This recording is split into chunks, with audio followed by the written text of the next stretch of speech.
Ja, Joli, ich glaube, wir sind on. Hey, heute zusammen willkommen zum ersten Schweizer Fischer-Podcast. Fischverrückt! Ja, Mann, auch von meiner Seite ein herzliches Willkommen. Lecker, und ich bin wieder hype. Nach 3 Wochen hocken wir wieder da in unserem Keller unten. Absolut. Mit einer riesen Prominenz. Ja, schon. Ja, Aber wer das ist, erfahren wir ein bisschen später. Aber ich glaube, so eine Prominenz haben wir noch nie bei uns, oder ich noch nie im Haus gehabt, glaube ich.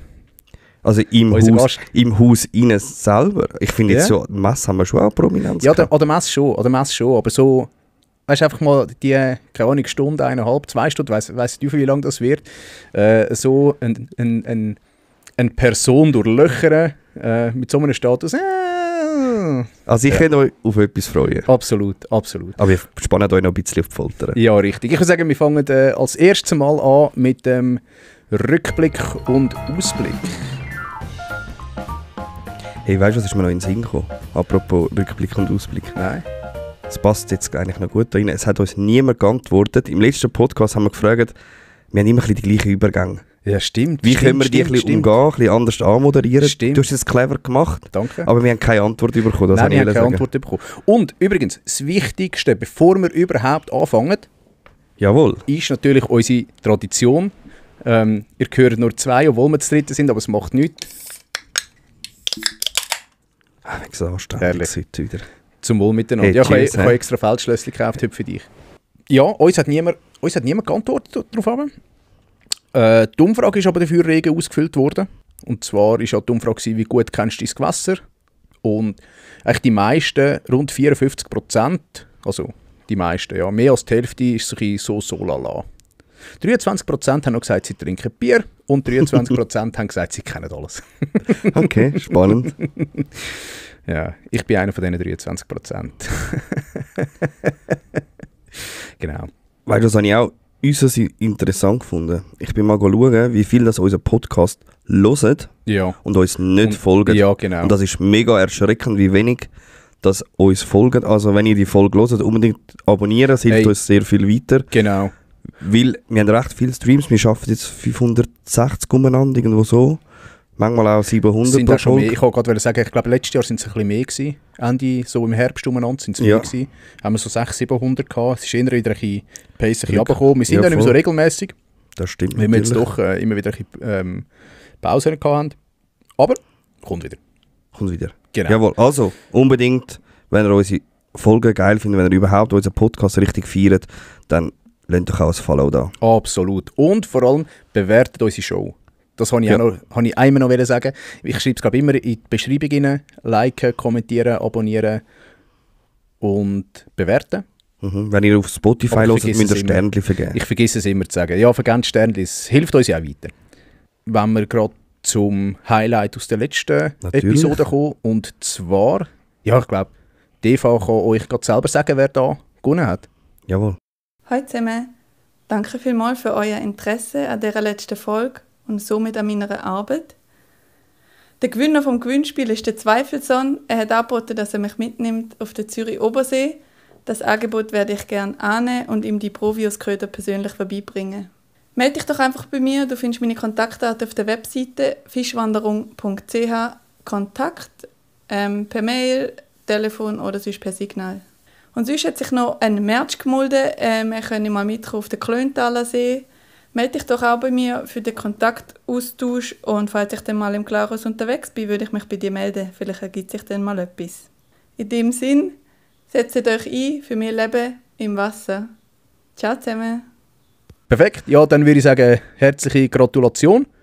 Und nimm Kontakt auf mit Eva. Wenn es irgendwie Fotovideos geben, unbedingt Fischverrückt verlinken. Absolut. Aber Eva macht das sicher. Da bin ich überzeugt. Hey, dann würde ich sagen, genug über die letzte Episode gelabert. Kommen wir zu der Vorstellung von diesem Podcast. Ja, gehört das eigentlich noch in den Ausblick hinein? Nein, oder? Nein, das ist schon das ist schon vorstellen, oder? Also, gut.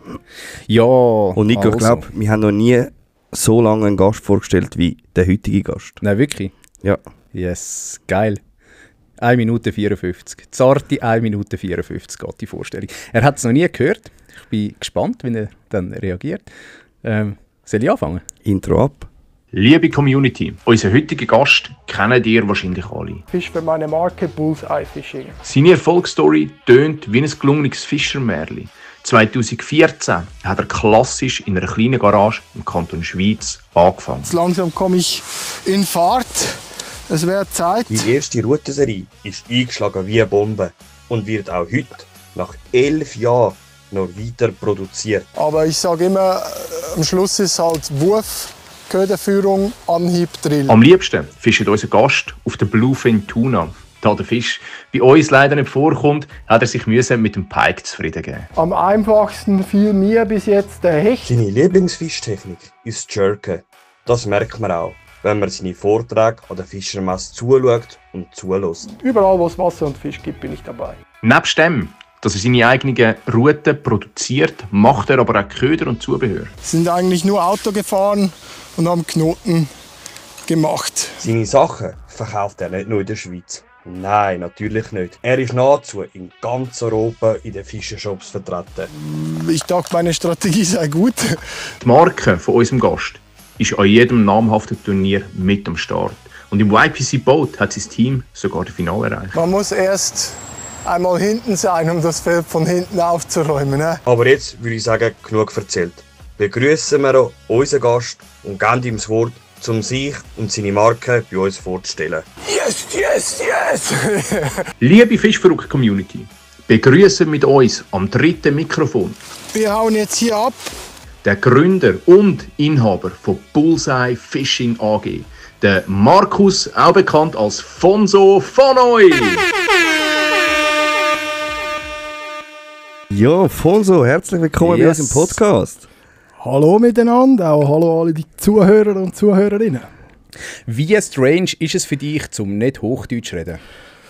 Du, ich habe doch noch Momente, wo ich auch mal Mundart rede, aber ich merke selber oder wird die darauf aufmerksam gemacht. Das war jetzt gerade am Wochenende etwas, habe ich über eine Person erzählt, die hat einen an der Waffel und bin dann darauf hingewiesen worden, dass das eigentlich kein Schweizer Sprichwort ist. Und ich muss sagen, ja, ist eigentlich schon so, aber nein, ich kann es noch. Ich habe nicht mehr so einen groben Dialekt wie auch schon. Das stimmt, der ist weg. Der ist immer weniger. Eben, ja. Früher war ich im oberen Siltal, Silsee rundherum. Dort da und wo ist halt alles noch ein bisschen urchiger. Und ja, mittlerweile, sage ich mal, ist das so ein bisschen Zürich gewaschen, leider. Aber ich bestehe darauf, dass ich aus dem Kanton Schweiz komme und auch nach wie vor dort lebe.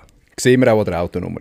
Immer noch das schöne SZ. Genau. Und hört man in den ersten Interviews. Also, ich glaube, du bist ein gern gesehener Gast für mich, der das Zeug schneidet, weil über dich, das ist jetzt eine YPC-Folge, wo ich auch dich auseinandernehmen konnte. So schön, so viel Material zur Verfügung. Das ist einfach herrlich. Perfekt. Ja, der Outtake ist bis jetzt noch nie, oder hat es noch nie gemangelt, oder grosse Fische etwa die ein bisschen, ja, aber Outtakes, Pech, oder wie sagt man, Pleiten, Pech und Pannen, das ist meistens genug dabei bei mir, ja. Fonso, herzlich willkommen bei uns im Podcast. Darum eben, die Prominenz ist für mich natürlich, finde ich geil. Das kann man schon so sagen, mal, oder? Ich finde schon. Einer der bekanntesten Fischer in der Schweiz. Nein, wenn nicht der bekannteste. Ja, und vor allem, du bist, glaube ich, der erste Schweizer am YPC, wenn es mir recht ist. Ja, also danke zuerst mal für die Einladung und die netten Worte. Es war schon so gewesen, ja, ich war der erste Schweizer, der in diesem Kreis verkehrt hat. Und wie soll man sagen, der erste Schweizer Export in der Angelbranche jetzt bezogen auf Spinnfischen. Mhm. Bin da schon relativ früh dran gewesen. Und nach wie vor auch sehr präsent in diesen Märkten, ja. Wohnst du noch in der Schweiz? Ja. Du bist immer noch wohnhaft in Schweiz? Kanton Schweiz, ja, genau. Erst gerade wieder gezügelt, das ist einmal auch so ein Leidungsthema. Wer macht das schon gern? Ja, eben, ja. So. Nein, ich bin auch gerade noch so von einem Karton in den nächsten. Aber mal, passt. Fischerrouten stehen schon im Ecken, dass ich die sicher finde. Perfekt. Das ist viel wichtiger als die Unterhosen, oder? Ich würde es auch meinen. Ja, eben. Was sind Unterhosen? Sehr gut. Fonso, bevor wir noch viel mehr über dich erfahren, würde ich sagen, gehen wir... Ja, warte, eine Frage habe ich noch. Du heisst Markus von euch. Ja. Von euch. Ja, von euch spricht man es aus, genau. Ja. Von wo kommt Fonso? Fonso ist mir vergeben worden. Damals hatte ich noch lange Haare gehabt und habe die einmal auch dann je nachdem zusammengebunden Und ja, also so eine gewisse Zeit gewesen, wo man viel fortgegangen ist und sonst ein bisschen Sachen gemacht hat. Und dann ist irgendwie aus dem raus der Alfonso Mafioso mal gekommen. Okay. Der Mafioso ist dann gegangen, der Fonso ist geblieben, die langen Haare sind leider auch gegangen, aber das ist noch das Überbleibsel, ja, von neu her abgeleitet, irgendeiner mal gefunden und der ist mir wirklich geblieben. Ja, der begleitet dich, ja. Okay, stark. Ich habe jetzt gedacht, seit wir uns kennen, hast du deine Haare gekürzt. Ja, das habe Gell, ich. hast du mich schon als Vorbild genommen. Ja, voll. Ja, genau. Gut, bei dir sind sie auch runtergefallen, bei dir auch, oder? Und ein schönes Gesicht braucht ja auch bekanntlich auch Platz einmal. Genau. Hat längere Das ist mal ein Kompliment von dir, Nico. Ja, natürlich, muss ich ja sagen. Isolation auf dem Rücken, oder? Das schadet nie beim Fischen, wenn hinten am Rücken auch noch ein bisschen etwas isoliert. Sehr nice. Ja, Oli, du hast schon die Überleitung machen, sorry, ich bin dir auch gerade neues Wort. Ich habe keine Ahnung mehr, wie sie gemacht haben, aber wir machen jetzt deine Woche, so. Ja, ist schon wieder lang her, dass wir da ein bisschen reden müssen. Ja, definitiv. Und ich würde sagen, wir geben gerade dem Gast das Wort, wieso deine Woche, deine letzten 2 oder von mir aus auch 3 Wochen waren. Ist ja noch die Hechteröffnung dazwischen gewesen, so. Ja, ich bewege mich, wenn es geht, meistens ein bisschen azyklisch. Sprich, an den Eröffnungen bin ich meistens nicht auf den Fisch, der gerade eröffnet wird, weil ich auch gerne ein bisschen Platz und Ruhe beim Fischen. Der Rest des Jahres schon immer mit Kamera und Stoppuhr. Von dem her geniesse ich das einmal sehr und demnach bin ich dann auch auf die Forellen am Wochenende und gar nicht auf den Hecht.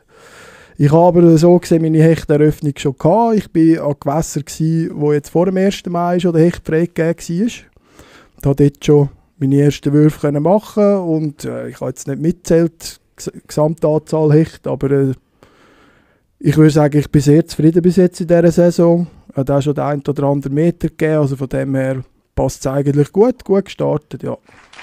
Bravo. Ich nehme an auf den Lamelli, oder? Ja, tatsächlich ist es so. Zudem haben wir dann auch noch ein paar Fragen. Ja, nein, also ich habe da immer volles Vertrauen. Ist auch übrigens auch eine lustige Anekdote. Ich bin auf der Müritz und dann sind ja dort vorher auch schon Leute in meinem Umfeld, die haben natürlich alle Lamellis in der Box, ist klar. Und dann hat sie gesagt, ja, ich weiss auch nicht, aber irgendwie an dem Gewässer, der läuft nicht so richtig. Dann habe ich nur gefragt, ja, hast du ihn auch gefischt? Weil er muss halt schon mindestens ins Wasser, sonst fängt er auch nicht. Ja, natürlich. Und ich habe einfach 3 Tage straight Lamelli durchgefischt und es sind bis auf 2 Fische, wir haben 8 Fische gehabt, bis auf 2 Fische sind einfach alle auf den Lamelli gekommen. Ja. Also von dem her, ja, ich fische den gerne. Ja, wirst du schon etwas überlegt haben bei diesem Köder? Das, da gehe ich schwer davon aus. Ja, im Grundsatz halt, sage jetzt mal 2 sehr konträre Laufverhalten mit dem Slim und dem Normalen und halt gerade beim Normalen, wo dann spezifisch für Hecht halt meine Wahl ist.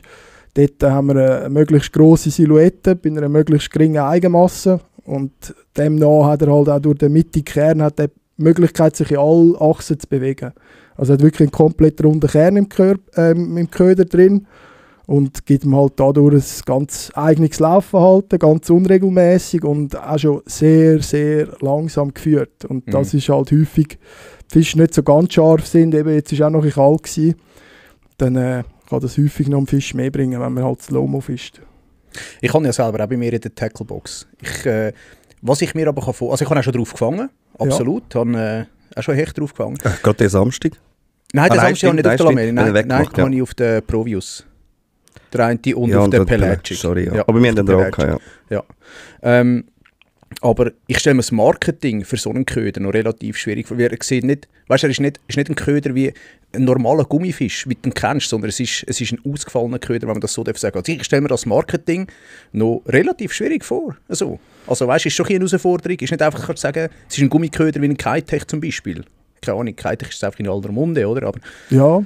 Nein, hast du absolut recht. Und ich sage, die grösste Hürde vom Lamelli ist es, einmal zuerst den Fischer zu fangen. Weil wenn er nachher die Chance bekommt, im Wasser zu sein, dann fängt er die Fische. Und die Fische, die haben auch ein anderes Auge als wir Menschen. Aber du hast absolut recht. Eben in Zeiten von 4D, 5D, 6D, gleich bewegt sich Kiemen noch und auf dem After kommt noch Luftblasen, keine Ahnung. Exakt, ja. Aber ich habe da, sage ich, relativ, ja, reduzierte Grundtaktik in dem Thema Farbe bei Fischen. Und für mich ist eigentlich das effizienteste Dekor eine horizontale Trennung, also zweifarbiges Design. Rücken und Bauch, 2 unterschiedliche Farben, je nachdem auch mit einem gewissen Kontrast. Und ich finde, da kann man schon sehr drauf gehen, eben was für Lichtverhältnis hat man an dem Tag und was für Gewässertrübung. Und anhand von dem die richtige Farbe ableiten, gerade auf Hecht, finde ich, ist das extrem wichtig. Und ob der Köder am Schluss Schüppli lackiert hat oder irgend so, ich meine, das ist schön für uns, wo, weiss ich, das Zeug eher sammeln oder in die Vitrine hängen. Aber am Fisch ist das egal. Der Köder kommt mit einer Bewegung, kommt irgendwie in den Radius von dem Räuber. Er muss instinktiv entscheiden, ist das Beute oder ein Feind, attackiere ich oder verziehe ich mich oder mache ich gar nichts. Und da ist für mich nach wie vor ein horizontal zweifarbig getrenntes Design ist für mich da am effizientesten. Und in dem Fall ist es halt so gewesen, dass quasi die Form der Funktion folgt und demnach sieht der Köder halt einfach sehr anders aus als der grösste Teil von dem, was es sonst auf dem Markt gibt. Ja, genau. Und ich bin ehrlich, für viele auch nicht so ganz zeitgemäß, eben weil er nicht so schüppli-realistisches Design, Print und all das Zeug hat, aber er funktioniert, ja. Sorry, jetzt habe ich dich mit dem Lamelli ein bisschen zu deiner Woche ausgebracht. Ja, ich bin natürlich auch ein bisschen abgeschweift, das müssen wir nicht schon sagen. Zufälligerweise mit dem Dustin auf der Müritz gewesen? Nein, mit dem Flo. Ich bin mit beiden nicht. Nein, mit dem Flo habe ich, das habe ich ganz vergessen. Also ich habe die Hechtsaison eröffnet, einerseits eben Müritz. 4 Tage bin ich mit meinem Freund René Bernd. Freiwasser halt, ein bisschen alles oder nichts. Dann habe ich noch mit dem Tim, meinem Teampartner, habe ich auch noch jetzt mittlerweile, glaube ich, 3 oder 4 Tage dann gefischt. Wir haben uns ein neues Gewässer dort erschlossen, wo es erst seit diesem Jahr Karten gibt zum Bootsangeln. Und quasi ein bisschen im Trüben gefischt, aber für das war es echt gut gewesen. Ja, und dann bin ich noch Forellenfischen im Ausland, und zwar in Bayern. Einen Tag bin ich mit dem Bene von Top Water Productions. Ja. Genau, dort haben wir versucht, an einem kleinen Wald- und Wiesenbach Topwater Forellen zu fangen. Es hat schon häufig super funktioniert. Das Mal haben sie jetzt gar keinen Bock gehabt. Es war auch richtig niedrig Wasser und viel zu klar. Und am zweiten Tag sind wir dann ausgewichen auf dem... Nein, respektive, das war am gleichen Tag noch gewesen. Eben, weil dann ein Zeitchen nicht gelaufen ist, haben wir das Gewässer gewechselt auf einen See, der von einem grossen Bach durchflossen wird. Und dort drinnen hat es halt auch grosse Forellen. Und dann sind wir dort noch ein bisschen wobbeln rühren. Das ist richtig, also das war wirklich geisteskrank geil gewesen. Wir haben so Fisch bis vielleicht etwa so 55 rumgefangen. Schöne Größe. Ja, und halt... Also ich habe das Gefühl, ich habe dort herausgefunden, auf was reagieren. Und es war einfach, du musst Wobbler haben, die sehr hart schlagen und wo du wirklich schnell kannst führen, dass die unten bleiben. Und dementsprechend umso brutaler sind die Bisse gewesen. Also der Wobbler Vollgas in eine Richtung, die Forelle Vollgas in die andere. Es hat wirklich teilweise die Rute zu den Händen ausgeschlagen. Crazy. Es war richtig geil gewesen. Und dann bin ich am nächsten Tag mit dem Flo, den er auch kennt aus dem YPC, der ein Bullseye-Team ist und YPC für Stroff damals fischt. Dann sind wir zusammen noch Flüge fischen am Tag, auch Forellen. Also das ist noch der geisteskranke Tag gewesen. Darf ich gar nicht erzählen. Wir haben wirklich, ich habe in 7 Würfen 3 dicke Forellen gefangen. Es war geisteskrank gewesen. Dann nach 2 Würfen drauf fange ich wieder eine dicke Forelle. Im Drill kommt ein Saibling mit. Ich sage dem Flo, hey, das ist ein dicker Saibling, rühr hin. Er ist schön angerührt, der auch noch gefangen, Doppeldrill. Geil. Dann haben wir in dem Fluss noch, also dort ist fast alles rumgeschwommen. Karpfen haben wir noch gesehen, die haben wir nicht angefischt, aber mit Nymphen geht das auch. Ich wollte sagen, habe ich auch schon geschafft. Aber wir haben gesagt, nein, wir wollen gar nicht so viel Zeit jetzt für die investieren. Und haben im Flussbach noch Zander gesehen, haben Nachläufer auf Streamer von den Zander gehabt, bis vor die Füße. Geil. Richtig geil gewesen. Dann haben wir noch Hauchen gesehen, die wir nicht angefischt haben wegen Schonzeit. Dann haben wir ungesehen gleich noch Hauchen gefangen an diesem Tag. Und dann habe ich in einem fetten Gumpen von hinten eigentlich gesehen, so einen kleinen Schwarm Egel reinziehen. Ich dachte, was hast du jetzt da in der Forellenbox, die Menschen nehmen? Dann haben wir einen Skirtenchick dabei gehabt mit einer kleinen Taube. Die angerührt, ein bisschen rumgezupft, haben sie nicht wollen. Dann schaue ich in diesem Gumpen um und denke, hey, was ist da unten? Das ist eine fette Trüsche da am Boden. Dann habe ich mit dem Skirtenchickli vor der Nase rum. Ich habe so einen kurzen Proto, den ich fische am Bach, 1,46 Baitcaster bis 10 Gramm. Also wirklich so ein kleiner... 1,46? Ja, so ein ganz kurzer Stecken, wow. Japan-Style. Einteilig Und ist halt richtig lustig halt für die kleinen Bäche, wo keinen Platz hast und das so. Ist geil, ja.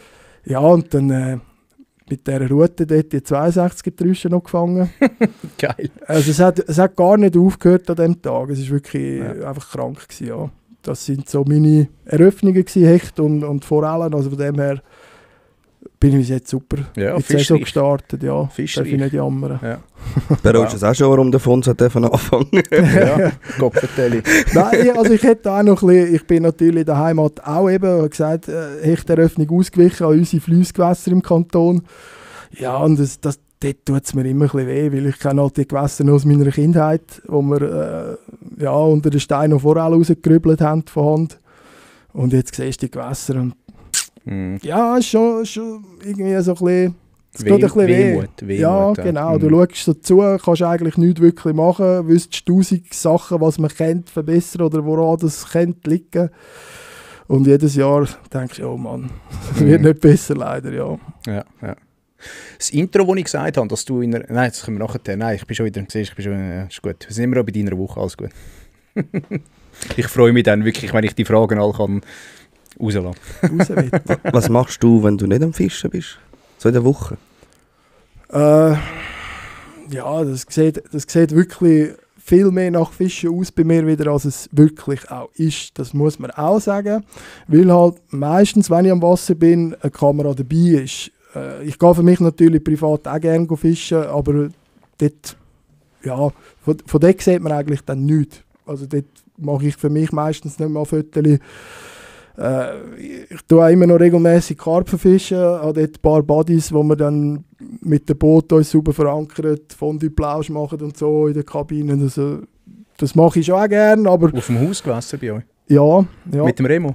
Der Remo, der setzt mittlerweile auf Zander. Okay. Der hat dem Karpfenfischen abgeschworen. Aber, okay. Ja, genau. Dann tauen wir uns meistens 2 auf Karpfen, 1 auf Zander. Gemütlichen Abend. Ja, von dem her. Aber jetzt bin ich da schon wieder so abgewichen. Ja, wir müssen schnell ins Thema, glaube ich. Ja, ich glaube auch. Nico, deine Woche? Hey, meine Woche, ich habe mich kurz... ist eigentlich geil gewesen. Ich habe die Bootsprüfung bestanden. Gratuliere, Applaus für dich. Super. Danke, merci. Endlich haben wir wieder den See heizen. Ja, genau. Jetzt fehlt nur das fette Boot natürlich. Mal beim B1 Boat Center anfragen. Das klingt schon etwas. Ich bin zufrieden. Ich habe das Ruderboot auf dem Greifensee mit dem Trailer. Das lange wir so zum Greifensee ist ja eh nur Rudern, oder? Ja. Nein, ich habe sie einfach mal gemacht, damit ich sie habe.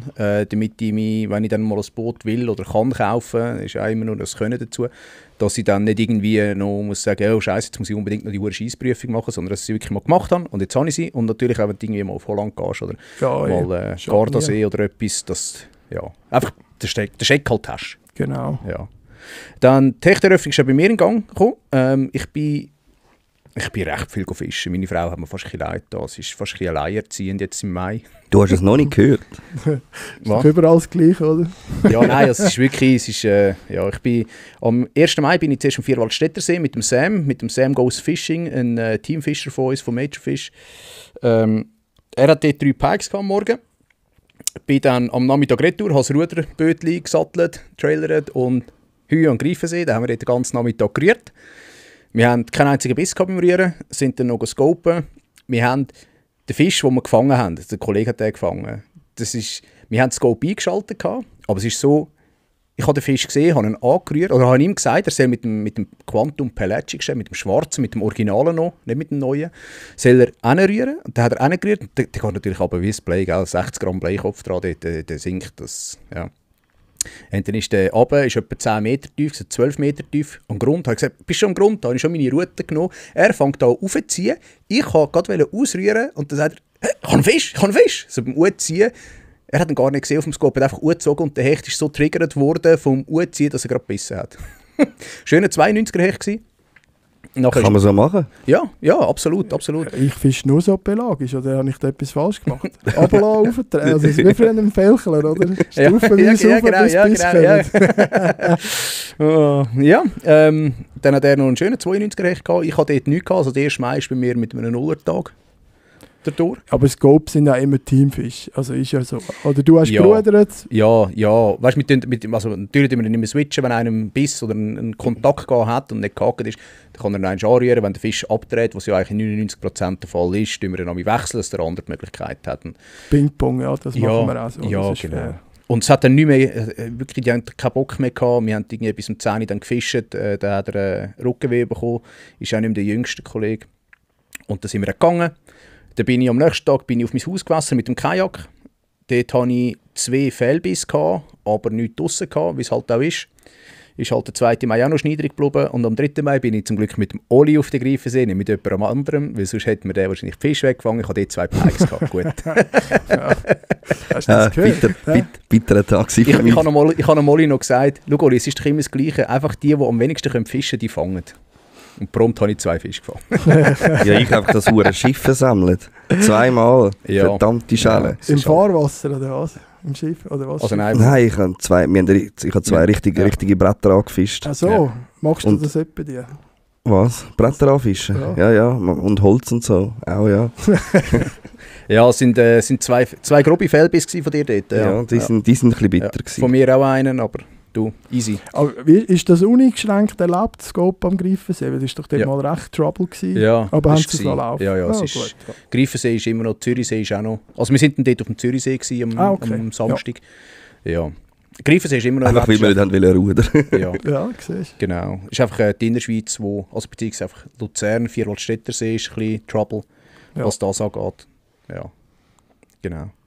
Hey, genau, das ist es auch noch. Und dann ist noch eine Bestellung von Toppis angekommen. Muss ich es doch noch erwähnen? Ich habe heute überlegt, heute werden wir Toppis gar nicht erwähnen, wenn wir Bullseye da haben, aber wir werden es doch Wir erwähnen. müssen es doch erwähnen. Genau, und zwar bin ich jetzt ein Pro-Store bei Toppis. Magst du nicht? Danke. Genau.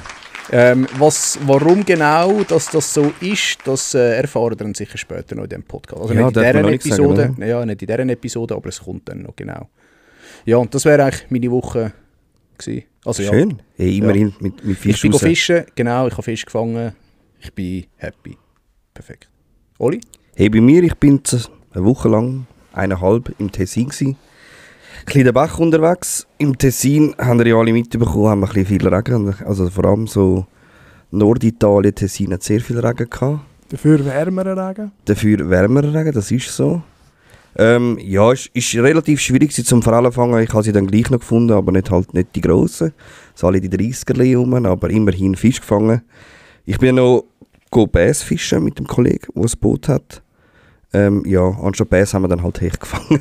Wo sind die gewesen? geil. Mergotzonen, oder? Bass fischen, so wie heisst der hure Schweiz, dort wo alle Schweizer sind, Gaslano.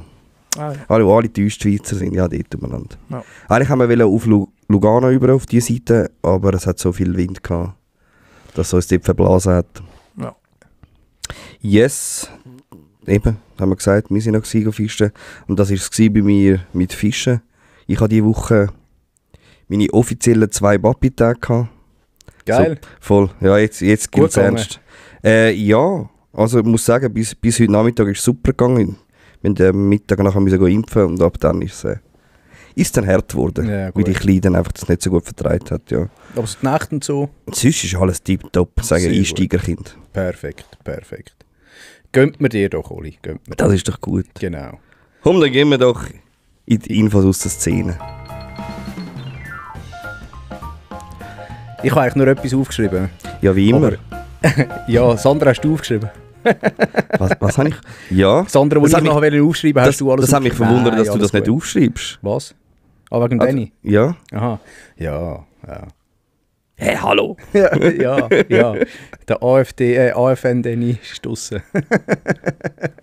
Der AF. Ja. Ja, komm, ich soll das gerade übernehmen? Ja. Oder willst du... Nein, sag, ich habe es einfach Also, aufgeschrieben, weil du nicht Ja, aufgeschrieben er hast. ist draussen, er ist nicht mehr bei Majorfish, der Danny Majorfish hat er geheißen, jetzt heisst er anders. Der hat das Majorfish Deutschland-Team verlassen, es hat für ihn nicht mehr gestimmt. Ist ja voll okay. Er war immer so ein bisschen der Einzelkämpfer gewesen, muss auch gesagt sein. Also er ist, auch bei den Team-Events ist er nie gross der gewesen, der am Abend, weißt, es zählt halt, das kennst du sicher auch vom YPC, also von den Turnieren, oder wenn du mit deinen Jungs irgendwo gehst fischen, hockt ihr am Abend zusammen, auch nach dem Fischen noch, und dann noch irgendwie ein Bierli, pläudern ein bisschen, oder ja, trinken einfach noch eins, was auch immer, und lassen den Abend so ein bisschen ausklingen, machen da ready für morgen, oder? Und da gibt's halt immer, es gibt immer so viele Leute, die das Gefühl haben, hey, nein, ich fische noch, wenn die nur am Schnurren sind, ich trinke nichts und ich will nicht und habe keinen Bock, dann fische ich noch und gehe dann ins Nest und stehe dafür am Morgen wieder früh auf, damit ich wieder um 5 Uhr am Wasser bin, wenn es so dunkel ist. Und er war halt einer davon gewesen. Und das hat dann irgendwo jetzt, wo auch das ganze Social Media Ding ein bisschen runtergefahren worden ist von Major Fish, hat dann halt das für ihn auch so ein bisschen den ausschlaggebenden Punkt gegeben, um zu sagen, hey, irgendwie, für mich stimmt es nicht mehr, ich gehe raus. Ist ja voll okay. Wir sind im Guten auseinandergegangen, also er und die Deutschen. Ich habe ja nichts direkt mit ihm zu tun. Sagen, das hat nichts mit ihm zu tun. Nein.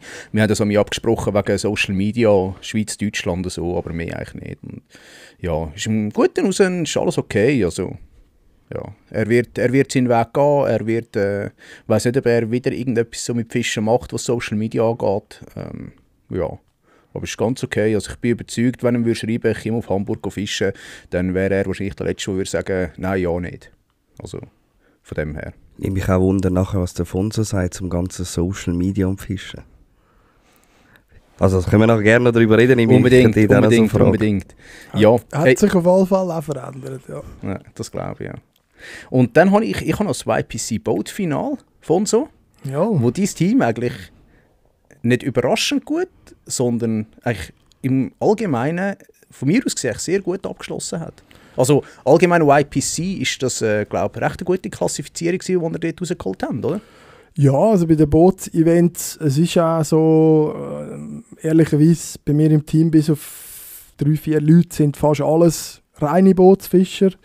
Ich sage mal, bis auf die Salmoniden eigentlich auch der Rest vom Jahr. Und die Bootturniere sind uns eigentlich immer relativ gut gelaufen. Also letztes Jahr, als ich mit dem Team gefischt habe, haben wir ja auch die Gruppenphase gewinnen. Da haben wir ja Näs rausgehauen. Mhm. Und dieses Jahr haben sie auch wieder die Gruppenphase gewinnen, noch mit dem 1,24 m Hecht. Was sie noch angerufen haben? Ja, genau, ja. Was hast du gedacht, was dir anrufen, zu 100 Tages während dem Fischen? Was ist dir durch den Kopf? Also es ist so, mir ist zeitlich nicht reingelegen, dass ich das Turnier fischen kann, aber ich bin als Support trotzdem trainieren mit ihnen. Und wir sind natürlich auch das ganze Turnier im Kontakt gestanden. Also je nachdem, also die Entscheidungen machen natürlich die auf dem Boot sowieso. Mhm. Aber trotzdem hast du vorher bei gewissen Themen irgendwie besprochen, ja, das wäre eine Strategie, probieren zuerst die Zielfische und dann so. Und dass mal ein Update kommt, ja, das und das ist der Stand, das ist nicht gelaufen, wir gehen jetzt weiter.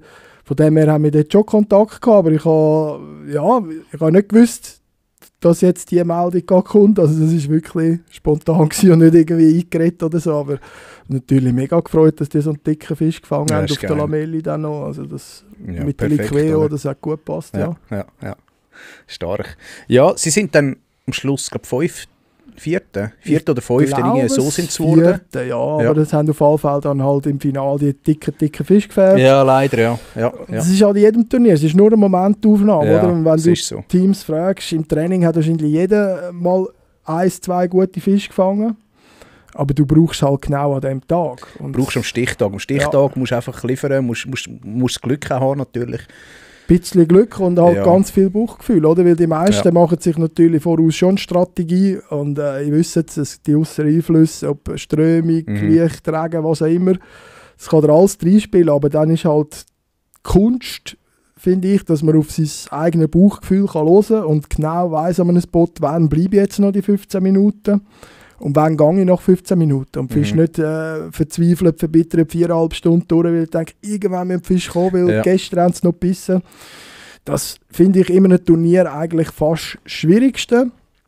Und ich finde gerade beim YPC Ufer ist es so ein bisschen Spot Wars geworden, das ganze Turnier. Also natürlich, das weiss jeder von euch mit seinem eigenen Hausgewässer. Ich kann nur die Fische fangen, die drin sind. Und wenn der grösste Hecht halt 85 ist, dann wirst du dort keinen Meter fangen. Exakt, und so finde ich, ist jetzt als beim Uferturnier mittlerweile ein bisschen extrem, eben mit, sage jetzt mal, wo in erster Linie der Spot zählt.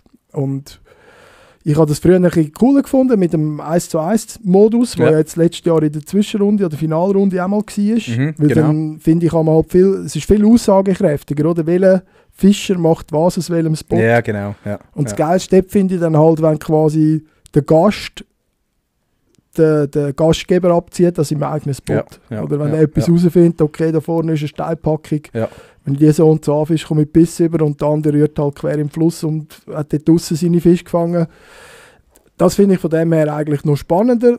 Beim Boot, finde ich, macht das nicht so einen riesen Einfluss, weil die Möglichkeiten einfach so riesig sind. Ja, klar. Du bist natürlich auf den Ortsgewässern, oder? Also eigentlich auf den Grossgewässern in dem Sinn. Klar hast du noch einen Riverdale jeweils, aber auch dort kannst du ja ziemlich gut vertun. Du hast so viel Auswahl, aber trotzdem ist jetzt gesehen, dass fast in jedem Videoturnier gewisse Spots durchwandern. Sprich, oder, irgendeiner ist dann mal der Erste an diesem Spot. Ja. Dann siehst du in der Gruppe drauf, wenn der geliefert hat, sind dann vielleicht schon 2, 3. Und dann, wenn alle gehen, wird es hinten wieder schlechter. Aber was ich noch erstaunlich finde bei so Turnieren ist, dass gewisse Leute auf dem Spot sind, am gleichen Tag oder einfach in einer Episode, dann gehen die nach 2 Stunden und dann kommen die Nächsten hinten an und der Spot liefert immer noch, wenn nicht sogar besser. Und das zeigt mir so ein bisschen, ein Spot nach einem Fisch ist nicht tot. Wenn ich da gehe fischen, an meinem Hausgewässer, dann ist immer so ein bisschen, ja, jetzt habe ich einen Hecht gefangen. Dann rührst du irgendwie eine halbe Stunde, dann kommt nichts mehr. Und dann denke ich mir, ja, komm, jetzt Spot wechseln, schieß mich an, da kommt eh kein Fisch mehr. Ja. Und das zeigt einfach, bei so, je grösser das Gewässer, umso grössere Zirkulation hast und ja, folglich halt auch umso mehr Fisch in der Regel. Das heisst, einen Spot kannst du wirklich, also theoretisch kannst du ja einen Spot einen halben Tag lang befischen und immer wieder mit Fisch oder immer wieder Fisch erwarten. Also, ja, halt gerade eben, wenn es Migration Zone ist, oder wenn du weißt, da zirkuliert der Fisch und wenn du jetzt schaust, bei diesen grossen Flussgewässern, die meisten haben noch Tideneinfluss. Also das heisst, geht so weit, dass die gewissen Gewässer die Flussrichtung wechseln über den Tag. Das ist natürlich ein riesen Unterschied für ein Gewässer. Oder ob du dann 2 Stunden, sage ich jetzt mal, bei Low Tide dort bist, Wasser unten, null Bewegung. Oder ob du dann halt bei Ablaufen kommst, wenn quasi Futterfische und alles aus den Steinen rausgezogen werden vom fallenden Wasser und unten Räuber aktiv sind am Einsammeln. Also das ist dort, der Zeitpunkt ist immer sehr entscheidend. Einerseits die Tageszeit, aber eben der Tidenrhythmus. Das kann am Schluss entscheiden, oder der Punkt sein, warum ein Spot liefert oder nicht. Und wenn du irgendeine grosse Kreuzung hast an einem Fluss, der Fisch dort unten, ist es im Grundsatz egal, ob oben gefilmt und gefischt wird. Ja, richtig. Die ziehen dort durch und wenn sie Hunger haben, dann beißen. Oder wenn sie es gereizt werden, dann packen sie zu. Dann packen sie. Vielleicht hast du schon einen Effekt, dass es von Tag zu Tag weniger wird, weil halt der Schwarm... Bestimmt. Der Druck und alles, natürlich, klar. Weil der Fisch quasi standorttreu sind, ein Teil, und schon gehakt worden ist, das merkst du dann je nachdem auch. Aber das ist eben immer so der Poker, welche Spots liefern zu welcher Zeit und welches Risiko geht man ein. Ja, spannend. So Turnierfisch ist schon auch ein Fall für sich, sage ich jetzt mal. Auf alle Fälle, ja. Und im Team ist dann nochmal etwas anderes. Oder? Im Team hast du noch die Dynamik. Man sieht es ja, es läuft eigentlich nie bei einem Team 2 Tage, 3 Tage alles glatt. Nein, natürlich, ist klar. Also du musst dann irgendwie auch einen Partner haben, wo du zusammen funktionierst, wo du weißt, okay, wenn der jetzt eher down ist, kann er so aufbauen. Umgekehrt muss es aber auch funktionieren, dass man dann irgendwie die Stimmung auf dem Boot einigermaßen oben behalten, motiviert weiterfischen und nicht so das Opfer spielt, dann so, ja, ist jetzt alles scheiße gewesen, aber richtig. Wir machen jetzt noch das, so die Frustrationsmoves. Vor allem, es ist ja auch noch irgendwo durch ein Marketing, wo du ja auch noch musst gewähren oder irgendwo im Hinterkopf hast. Es ist ja nicht nur der Sieg bei einem Turnier oder das Fisch zeigen, es ist ja auch noch Marketing. Du gehst ja dort für ein Brand und das Turnier ist ja nicht einfach, sie fragen dich an, weil du geil bist, sondern es kostet ja auch. Es ist auch ein finanzieller Hintergrund. So ein Turnier kostet nicht nur einfach 1000 Franken, wo du dort mitfischst, sondern es ist ja wirklich, und du willst ja auch, dass deine Sachen das Zeug bringen und fangen und liefern. Also das ist halt jetzt gerade bei diesen Videoturnieren, ich weiss nicht, ob das immer alle Zuschauer so sehen, aber es ist ganz klar eine Marketingveranstaltung. Es geht natürlich darum, jeder versucht, möglichst viel und grosse Fische zu fangen. Aber auch dort hat es schon Beispiele gegeben, beide Seiten, wo ein sehr sympathischer Fischer mit einem eigentlich schlechten Resultat viel gewonnen hat im Turnier, in Form von Sympathie und je nachdem auch Bekanntheitsgrad, Status, wie immer. Und es hat auch schon Jahre gegeben, wo das Gewinnerteam am Schluss ausgepfiffen worden ist. Ja, fast, von allen Seiten. Also Ja, die haben richtig, gar nichts gewonnen, Ja, schlussendlich. ja. Also von dem her, und jetzt mal aus Sicht des Teilnehmers zu gewinnen, physisch gibt es ja eh nichts für uns. Ja. Also früher hat es ja mal noch ein Bötchen gegeben oder so. Ja, habe ich eigentlich auch noch wollen. Ja. Gell? Das war auch über unsere Frage, ob man etwas gewinnen kann. Ja, weil ich weiss, früher Ruhm ist und noch... Ehre. Früher ist noch das Bo gewesen, ja, das stimmt. Ja, also ganz früher hat es für Also am das Anfang einfach. offizielle YPC, nicht das Fanturnier, sondern offiziell hat es auch ein Bötchen zu gewinnen gegeben.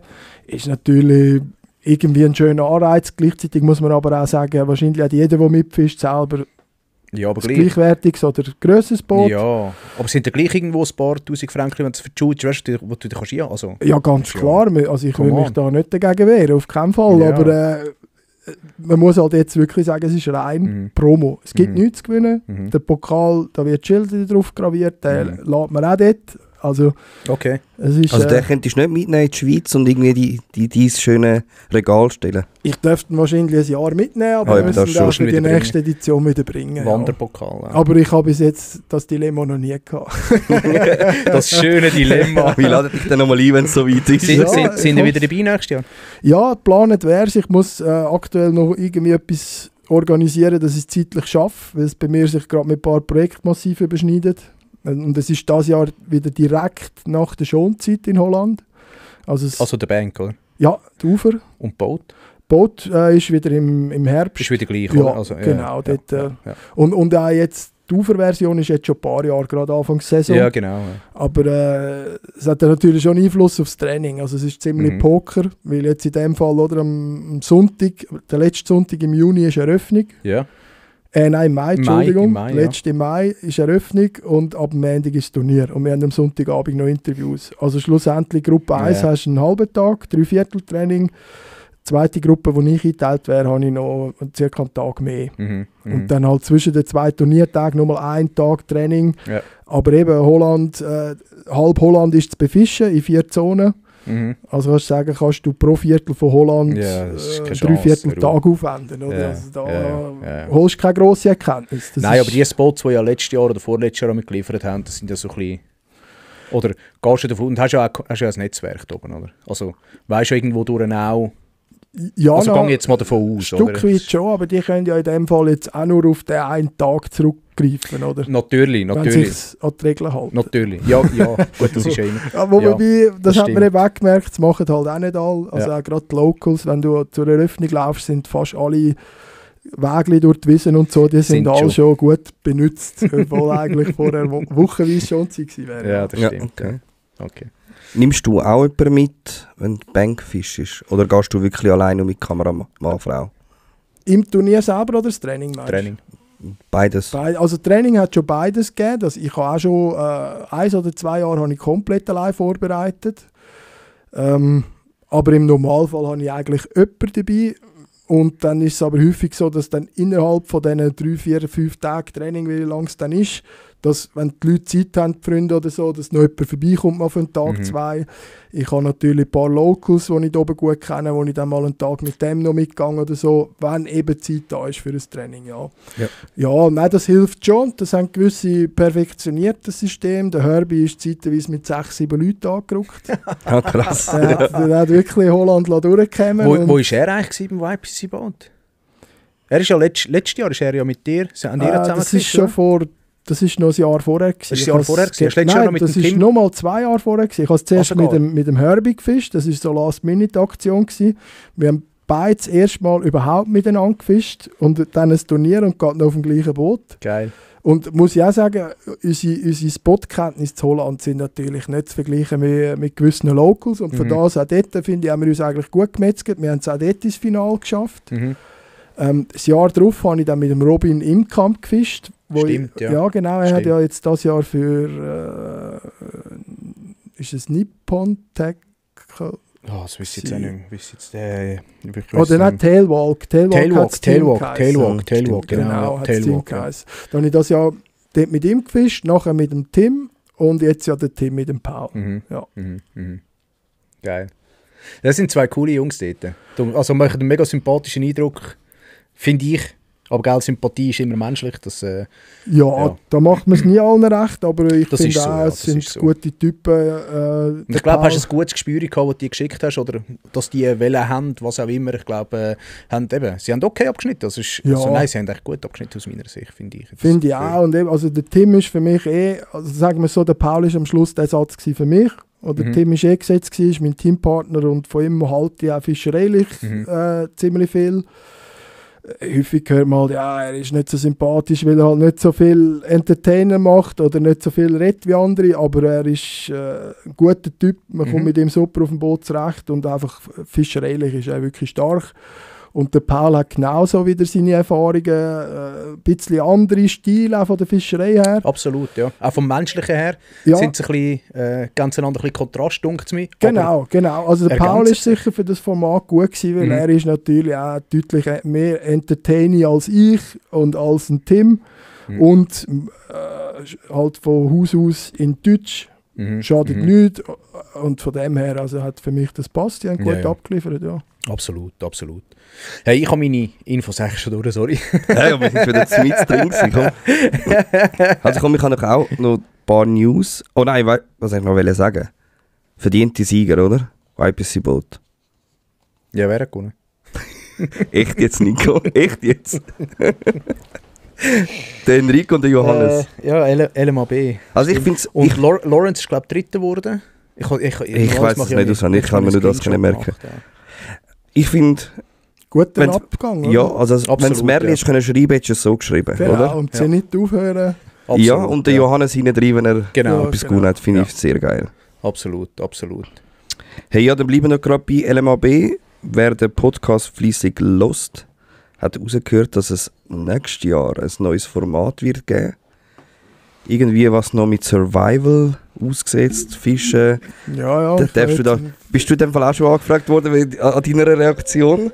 Ich weiss noch nicht alles, aber ich weiss, dass der Daniel jetzt gerade heute in dem Thema unterwegs war für das Projekt Ja. und sie erste Filmaufnahmen gemacht haben. Ganz grob habe ich gehört, aber eben noch keine Details. Er hat auf jeden Fall nur gemeint, ja, eben, dass quasi ich als robuster Bergschweizer Ja. dort irgendwie schon auch rein müsste. Dann schauen wir, wenn das Konzept fertig ist. Aber von mir aus wegen ein bisschen. Aber dann bitte bei uns nicht in der Alpen, oder? Ja, also was ich gehört habe, die Aufnahmen heute sind auf alle Fälle in Mecklenburg-Vorpommern gewesen und ich glaube, dass es auch geografisch dort wird stattfinden, wegen gewissen Privatgelände, weil du ja, Ja, gesetzlich gut, auch das- nicht alles überall darfst machen. Und dort haben sie irgendwie Zugang zu grösseren Privatgrundstücken. Habe ich gehört. Okay. Aber es kann auch alles noch falsch sein. Aber da sind wir gespannt, wie der Zeit, dass Absolut, LMAB endlich auf den Zug aufkommt, finde ich. Ja, also wir haben im Militär auch müssen, an die Überlebensübungen Ich wollte vor gerade allen Brötchen, gell? Da in der Alufolie, Klassiker. Wir haben das Glück gehabt, wir haben einen Kebabstand in der Nähe gehabt und ich war Beobachter gewesen. Ach so, ja. Ich habe mich dort schön können... Wir müssen beobachten, ob der Spieß noch dreht. Ja, wir haben ein riesiges Zelt gebaut, das haben wir gemacht. Wir haben uns wirklich feudal eingerichtet, wo wir es aufgebaut haben. Hat es angefangen zu regnen, eine halbe Stunde später ist Funkspruch gekommen, wir verschieben. Habe ich gefunden, danke vielmals, können wir den ganzen Scheiß im Regen doch noch abbauen, werden wir doch noch nass. Aber darauf sind wir am nächsten Tag dann in den Kebabstand gegangen und haben dann gesagt, liebe Beobachter dort oben, wir bringen dir etwas mit, was willst du für einen, wir gehen holen. Ehrlich. Aber Gut Survival, das Format für dich, wäre das etwas? Du, im Grundsatz würde ich mir da schon ein bisschen etwas zutrauen, aber ich habe jetzt noch nie aus Langeweile mich im Wald verschanzt oder so. Also bis jetzt ist noch nicht so weit, aber ja, ich glaube, ich Ja, käme aber da so schon einen Bergsee rauflaufen, dort oben übernachten und das... Überhaupt kein, also habe ich wirklich... Würdest du auch überhaupt machen, oder? Nein, also gar kein Problem. Also ich sehe jetzt nicht... Klar, wenn es dann irgendwie auf die Zeit rausläuft, so Seven vs. Wild, wenn dann nach 2 Wochen... Wobei, dort habe ich auch nicht verstanden, wenn man quasi 1,5 Wochen wartet, bis man ausgehungert ist. Aber ich glaube, wir als Fischer hätten da schon relativ einen näheren Weg zu der Nahrung in der Wildnis. Also wir könnten jetzt wahrscheinlich alle relativ lang einfach nur aushalten vom Überleben her. Und alles andere, ja, wenn jetzt nicht gerade Minusgrad sind oder so, glaube ich, kommt man da schon zurecht. Habe ich auch das Gefühl, ja. Dann sind wir gespannt, ob der Fonso bald in diesem Format siehst. Ja, wäre cool. Dann, Ja, der Zivi, gell, der letzte Woche noch im Zivi fertig gemacht und nachher gross einen auf Survival machen. Ja, du, solange du Armeeschuhe anhast, gell? Die habe ich noch. Den Playphone habe ich abgegeben, aber die Schuhe habe ich noch, ja. Dein Lieblingsköder bringt den Wobbler raus. Schon wieder? Schon wieder, ja. Wieso ist er schon wieder? Die haben ja schon... Ja, vielleicht ist die News ein bisschen länger her. Vielleicht ist es das. Nein, schon lange. Die haben zuerst Gummis gemacht, dann haben sie, glaube ich, Spin-Mats gemacht und dann haben sie Wobbler gemacht. Und Du hast schon mit den Routen noch mit mir, Jens, gell? Die Ultra Boost Serie, Genau. aktuell 4 Modelle, die machen wir mit oder für Lieblingsköder. Genau. Zieht die? Ja, die Ist- läuft super. Ja. Ja. Also sind ja eben die 4 Modelle. Das Konzept dort war wiederum ein bisschen konträr zu Bullseye. Bei uns ist ja, sage ich, das Routenmodell ziemlich spezifisch auf eine Technik oder ein Zielfisch und dementsprechend halt auch fein ausgeästelt. Und dort haben wir versucht, dass wir mit möglichst wenigen Modellen möglichst viel können abdecken können. Also eben gibt es jetzt das andere Hecht kombiniert, eine Route, eine Barsch, eine Allround und jetzt gibt es noch eine Distanzroute. Also lange 280er, halt auch fürs Feine, vor allem Egli und auch mal Zander und so. Nein, das läuft gut und was ich mitbekommen habe, wegen dem Wobbler eben, ist das eine Kollaboration mit Molix. Ach so, ja. Genau, wo Molix quasi, ich weiß gar nicht, ob es eine bestehende Form ist oder eine neu kreiert worden ist, aber das wird über Molix produziert und dann über Lieblingsköder vertrieben. Geil. Der Norman Tramnitz bei uns im Team ist ja gleichzeitig auch bei Lieblingsköder und der fischt auf dem Kölpinsee und sagt, es ist brutal, also wie viel, einfach Masse. Der Norman ist einer, der fischt auf Masse und hat über Masse die Grossen dabei, aber einfach zum viel Hecht fangen, sagt er, es ist mega. Okay. Sind wir gespannt, ja? Voll. Dann habe ich noch ein paar YouTube-Videos Empfehlungen. Der Enrico hat nach wie vielen Jahren? 4 oder 5 Jahren hat er seinen YouTube-Kanal jetzt wieder aktiviert und hat das erste Video aufgeladen, wo er in Irland war fischen. Sehr spannend zum Schauen. Ist gut gewesen dort, das Gebiet, weil ich hätte immer noch einen Gutschein von der Predator Tour für das Camp. Sonst den Enrico fragen. Ich habe gedacht, du hast das Video gesehen. Ja, also ist Zu wenig auf die Unterkunft eingegangen, Enrico. Das nächste Mal mehr ja, Crips. aber es geht ja darum, was er gefangen hat. Und das ist schon brutal gewesen. Sie haben schon geräumt, ja. Ja, gut. Also nicht so wie das nächste, First Cast TV. Haben ihr die Folge geschaut? Nein, habe ich nicht An dem gewesen, wo du auch bist, Ich bin mal dreimal froh, bin ich nicht der Einzige. über 1,20 Meter Hecht. Ja, Und glaube keinen Fisch unter einem Meter gefangen. ja. Auch schaut unbedingt die neueste First Cast TV Show, richtig. Show, was habe ich da? Folge. Richtig geil zum Schauen. Wer gerne Hecht hat. Dann der Kameramann von Nace, der Flower, hat auch eine Serie eigene rausgebracht, wo er so eine Wanderung macht, Norwegen, Schweden, auch sehr interessant zum Schauen. Was ich mich dort allerdings frage, warum tut jemand, der Deutsch, klar, er will ein bisschen Reichweite haben, aber er ist ja ein Deutscher und er redet aber Englisch in diesem Video. Wow, du machst das sehr gut. Ich habe es wow, gedacht. Maschine, Mann. Aber es kann ich nie nicht abtropfen. Er hat, also für die, die es jetzt nicht sehen, er hat jetzt gerade mit dem grossen Glaskrug einen kleinen Becher einleeren. Das Überhand, also Gegenhand, ja. nicht mit Hand. Ich kann Rückhand jerken. Und dann, hey, schaut den Race. Auch sehr cooles Format. Der Nico hat es noch nicht geschaut. Oder Nein, gar nicht natürlich- geschaut. Nein, natürlich nicht. Hey, unbedingt anfangen. Was Ist ist auch. das auf Prime gewesen, oder Join oder was ist das? Ja, gewesen? dort kannst du es einfach vorstreamen, aber sonst, wenn du ein paar Wochen kannst warten kannst du es auf YouTube schauen. Ich glaube, ich habe das gesehen und ich habe gefunden, das ist ziemlich lasch. Ist das nicht etwas gefühlt auf einem Feld von der Fußballgröße? Also es sind irgendwelche Dörfer, wo sie irgendwie müssen versuchen, denen wegzukommen und das andere Team verfolgt die? Oder ist das Nein, etwas das ist anderes? der Manhunt. Ah, stimmt, ja. Da So, habe ich nein, etwas der anderes. Race ist, sie müssen von, also jetzt das mal, die zweite Staffel ist von Paris.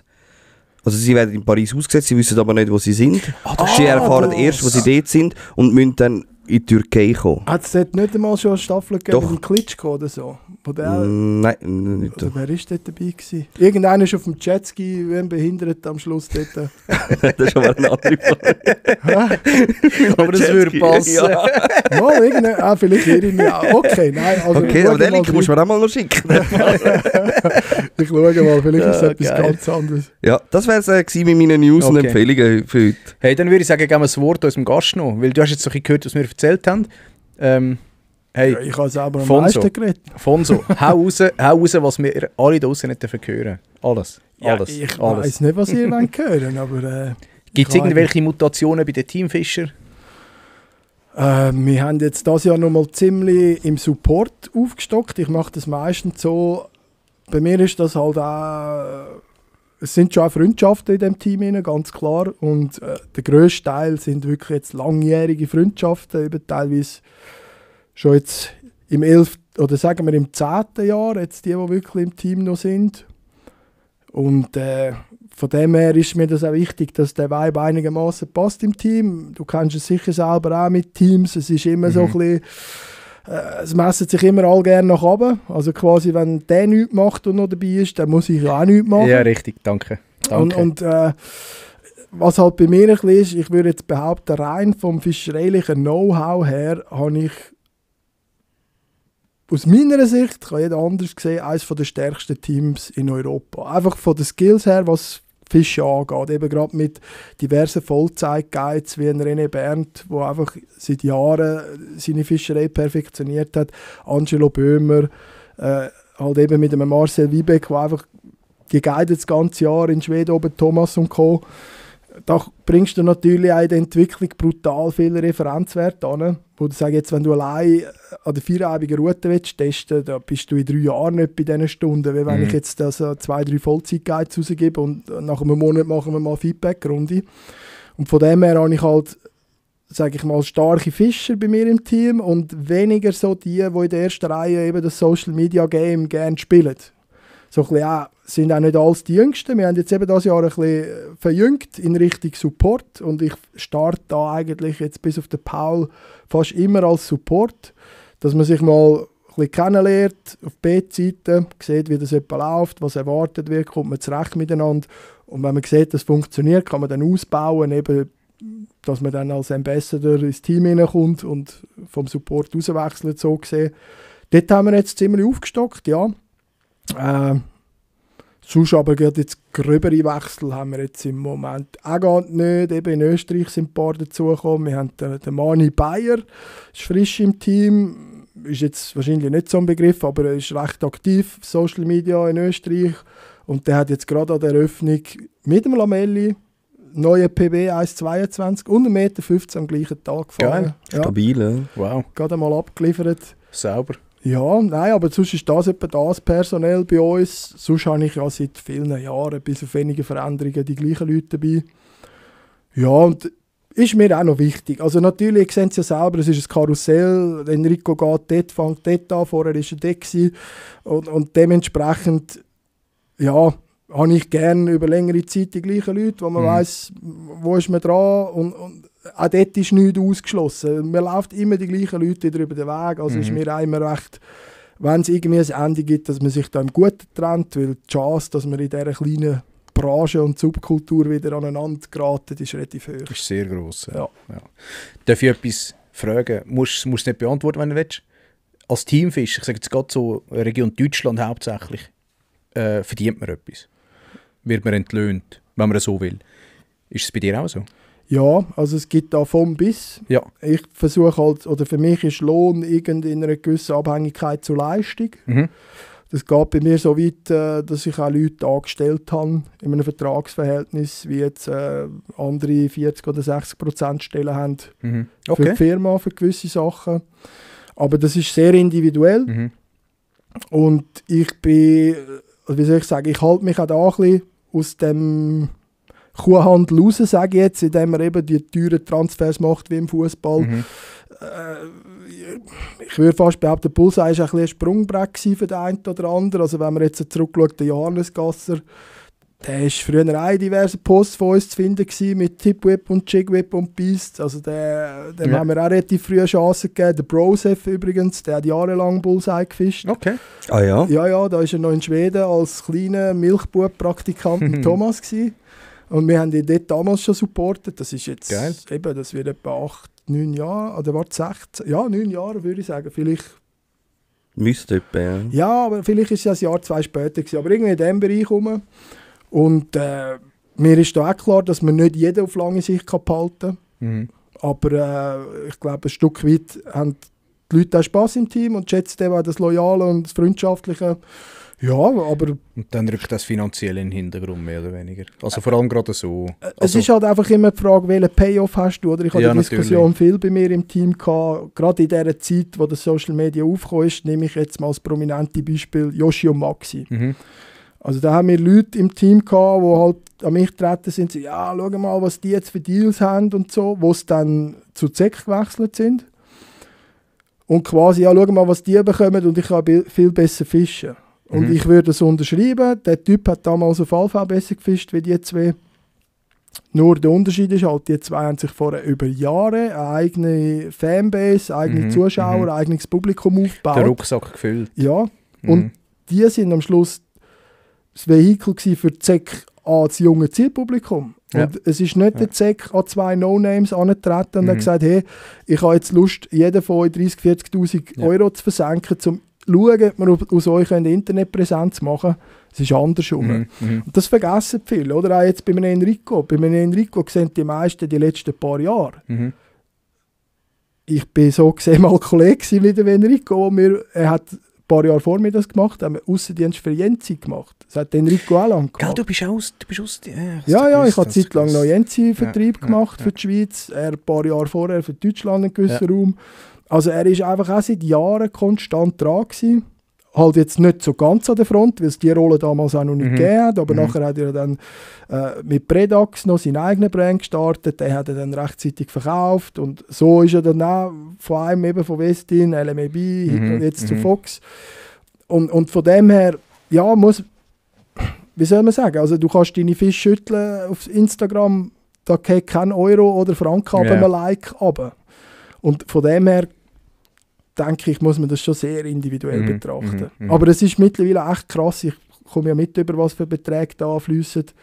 Es ist teilweise echt krass, was für Dimensionen das mittlerweile anlangt. Das glaube ich, ja. Also, wo ich selber wirklich, wo ich auch etwas Ähnliches oder Gleiches mache, also wo ich ganz klar sage, da muss ich gar nicht diskutieren. Wenn der das Angebot hat, dann wünsche ich Dann alles tschüss. Gute und hoffe, dass es für ihn klappt. Aber finanziell kann und will ich auch gar nicht mitheben. Weil, ich meine, Aussendarstellung ist wichtig, klar, aber schlussendlich musst du auch operativ irgendwie das Geld verdienen. Und vor allem, ich glaube, es ist etwas anderes, wenn du Leute hast, die wollen, weil es einfach geil ist, weil die Route passt, weil der Brand passt, das Team passt und nicht, weil du Leute hast, die sagen, mal für mich stimmt der Lohn. Und jetzt nehme ich mich halt dem an, jetzt nehme ich mich eben an, weil der zahlt jetzt wieder mehr, jetzt gehe ich dort über zu diesem. Weißt du, es muss ja... Ja, aber ich glaube eben, Lohn ist genau das. Also es ist sicher eine Motivation. Ist sicher eine Motivation. Über Zeit, immer nur auf Zeit. Das ist im Job auch so, oder? Du siehst, du hast sicher auch schon die Situation gehabt, sagst dem Chef, ja, nein, passt nicht, ich brauche ein bisschen mehr. Dann hast du das Geld mehr. Am Anfang freust du dich drüber und nach 3 Monaten ist es schon wieder egal. Oder? Exakt. Weil dann schießt der Rest schon wieder an. Ist schon wieder normal. Hast du gut das neue Gehalt gewohnt, Ende Monat bringst du es auch durch. Genau. Und dann ist die Motivation wieder weg. Genau. So genau. Und Freunde, denkt daran, wir reden jetzt nur über den deutschsprachigen Raum. Ich meine, wenn wir über den grossen Teich gehen, klar. dann sind das ganz andere Beträge und Deals, die man dort noch abschließt. Ja, dort sehe ich halt den grossen, also das sind mehrere Punkte, aber dass bei uns Geld in der Branche fehlt und eben nicht wie in Amerika ist, sehe ich in erster Linie als Grund, dass eben bei uns keine externen Sponsoren in die Branche hineingehen. Also das vergessen immer alle, aber jetzt im Fall von Deutschland ist Fischen das zweitgrößte organisierte Hobby hinter Fußball. Im Deutschen ist es auch noch so, im Deutschen musst du ja für viele Gewässer in einem Verein, dass du Karten bekommst. Das ist in der Schweiz gesetzlich nicht erlaubt. Das wäre eine Zwangsmitgliedschaft, da habe ich mit dem Verband schon lange diskutiert, wie man den Fischer in der Schweiz irgendwie eine Stimme geben. Aber es gibt Vereine, es gibt Gewässer, wo du nicht befischen darfst, außer du bist im Verein. Ja, das gibt's. Aber es gibt keine Zwangsmitgliedschaft im Sinne von, dass du musst im Verband sein, dass du Karten bekommst. Also im Verband nicht, aber im Verein? Für Vereinsgewässer kann es geben, ja. Und das sind Abschnitte von öffentlichen Gewässern? Ja, halt über Pachtverträge. Genau. So, das geht. Aber im Deutschen hast du vor allem 2 grosse Verbände. Habe ich vielleicht zu wenig klar. Also mir geht es vor allem darum, dass die Vereine, weißt du selber, wenn du im gleichen Dorf 2 hast, haben die nicht die gleiche Einstellung. Ja, klar. Ja. Und der eine gegen den anderen. Aber ich wäre halt der Meinung, wenn ein übergeordneter Verband sich mal auf 3 zentrale Ziele festlegen können, die alle unterschreiben können, dann wäre das schon mal etwas. Wenn einfach jeder aktive Fischer im Jahr um 5 lieber mehr zahlt am Verband, für eben auch im Sinn vom Fischer auszugeben und nicht, dass wir wieder für den WWF irgendeinen Hochwasserschutz subventionieren und am Schluss ist auf alles geachtet worden, außer auf Fisch. Das ist ja häufig so. Und das ist im Deutschen ein bisschen anders. Ist einfach auch viel grösser Markt insgesamt. Und von dem her glaube ich, könnten wir da viel erreichen, wenn wir in der Schweiz irgendwann mal einen grossen Verband, der ein bisschen modern ist, wenn man dort irgendwie mal eine Stimme hat in der Politik. Oder jetzt, wir haben einen in der ganzen Bundesversammlung, der quasi unsere Anliegen muss unterbringen muss. Und der gleich muss nachher gegen die Lobby der Bauern und allen anderen auch anstehen. Also dem her. Aber jetzt sind wir, glaube ich, schon wieder abgeschweift. Ziemlich. Hey, mega. Aber ich glaube, du bist durch mit den News. Ich bin durch mit den News. Ich muss sagen... Bist du auch durch mit den News? Ja, ich habe nicht wirklich mit so den News Infos zu finden. also. Wenn ihr etwas wissen wollt, dann... Das Ja, vieles haben wir schon rausgekriegt. Ich glaube, ich würde sagen, dann machen wir da geschwind einen kleinen Cut. ja, So, nach einer kurzen Pipi-Pause würde ich sagen, sind wir bereits ready für die heisse Rubrik. nein, ich will noch etwas sagen zum Thema vorher wegen Amerika. Ja. Weil das Thema Fischerei und wie ist es kulturell verankert und wie ist es... Ich meine, es ist immer eine Diskussion jetzt mit dem moralisch-ethischen Aspekt. Und diese Debatte stellt sich aus meiner Beobachtung in Amerika kaum. Also es ist viel tiefer verankert, auch wenn du Leute kennenlernst, geschäftlich. Dann ist noch gleich mal das erste am Wochenende, ja komm, wir machen einen Fishing-Trip. Okay. Aber das ist denen scheißegal, ob die etwas fangen oder sonst. Die haben häufig auch gar keine Ahnung, irgendeine Ausrüstung. Aber es geht wirklich einfach darum, zusammenzusitzen, je nachdem ein Bierchen trinken, ein bisschen schnurren, Zeit auf dem Boot verbringen. Und eben dort ist es halt so mit dem Turnier. Dort haben quasi die externen Anbieter, ob jetzt Autobranche, Boot, wo ja halb extern ist, sagen wir mal, Reifen, Versicherungen, die haben quasi den Fischer als potenziellen Kunden entdeckt und bewerben den auch dementsprechend. Crazy. Oder also die Bassmasters ist dann zum Beispiel Toyota Bassmaster Classics, dann ist das einfach der Title-Sponsor und dementsprechend gibt es halt dann auch Geld an diesen Turnieren. Krass. Und insgesamt sind, glaube ich, jetzt 57 Millionäre aus der Bass Pro, also aus der Liga rausgekommen, nur durch Preisgeld, ohne Marketing-Deal. Einfach nur mit Preisgeld gewinnen. In der Karriere haben schon 57 Fischer über 1 Million zusammengespielt. Crazy, Mann. Übel. Ja. Hey, und nebst dem, es läuft auch im Fernsehen und so. Und Ja. wird so Public Viewing gemacht. Und Und auch vor Ort ist wirklich, also auch die Also Event-Charakter. hast du schon mal gesehen? Ja, es Ja, hat krass. Event-Charakter eben. Du hast teilweise dann noch irgendwie so das Bullenreiten für die Kinder nebendran. Du hast eine grosse Stage, wo am Schluss die Fische präsentiert werden. Und Ja, das habe ich schon ein paar Mal gesehen, wie sie eben mit den Bötchen, mit der Live-Well Genau. reinfahren und den Bass auseinander, die fetten 2 Bassen so haben. Da denke ich an mich, hey Freunde, wirklich jetzt mal. Ja. Gefundenes Fressen für Peter. Ja. Toll machen das. Ja, das ist ja schon das, wo dann musst du diskutieren, ob das jetzt nötig ist. Oder? Absolut. Ja. Also es gibt ja Also. dort auch die Bewegung, die MLF, die eine Liga, die macht es jetzt so, dass die Fische im Turnier auf dem Boot vom Referee gerade gewogen werden und in dem Sinne nicht bis zum Schluss müssen gekeltert werden. Ja, aber es ist halt einfach viel akzeptierter und zentraler in der Gesellschaft wie bei uns. Ja, Es ist halt Amerika. ja es ist Amerika, ja. Heavy. Okay, Gut, dann kommen wir doch vom grossen Amerika zurück in die Schweiz. genau. Und wir widmen uns am Thema. Leck ist das So, Fonso. Jetzt wirst du gelöchert mit Fragen. Oha. Jetzt. Nein, ich will gar nicht gelöchern. Der darf jetzt einfach Ich frage erzählen. alles. Es nimmt mich alles Von deinem Wunder. Es nimmt Leben, mich alles Fonso. Wunder. Es muss ja nicht stimmen, was ich sage. Ja, wir glauben dir alles, was du Ja, sagst. das ist ja so, absolut. Muss ich noch Sekte aufmachen. Ich habe noch die Nummer vom Remo, ich kann ihn noch fragen, ob das stimmt oder so. Der hat ein paar Insider, ja, okay. Nein. Ja, der Remo hat mir auch gesagt, du bist eigentlich dort so ein bisschen, eben, auch mit ihm ist ja das Ganze ein bisschen losgegangen, oder? Ihr habt euch so ein bisschen ergänzt mit dem TS Tackle Shop und Bullseye, so ein bisschen einliefern. Ja, wir haben relativ gleichzeitig, glaube ich, gestartet. Gell? Er hat dann den Laden gemacht, TS Tackle, und ich habe irgendwann die Homepage gefunden und einmal angerufen, ob sie Interesse hätten, ob ich vorbeikommen darf.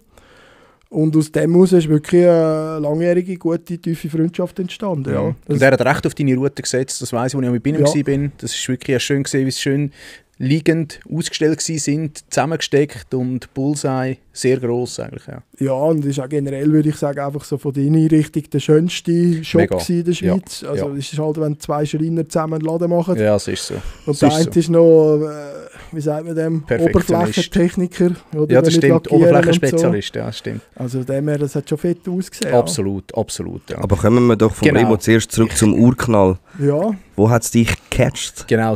Wo hat's zum dich- Fischen? Und, aha, so. zum Ja, oder? Fischen sogar, ja. Das weiss ich noch ziemlich genau. Und zwar ist ich habe 2 grössere Brüder. Der eine ist 5 Jahre älter, der andere 3. für mich ist natürlich nur immer das interessant von ihnen und dementsprechend bin ich eigentlich immer für alles zu jung gewesen. Und so auch dort war Ferienspassprogramm gewesen. Er hat sich beim Fischen anmelden und ich bin natürlich wieder zu jung gewesen. Ja, hat sie Mami nicht den Ausweis gefälscht, für dich unterschrieben oder so? Nein, das hat sie bei solchen Sachen eigentlich nie gemacht.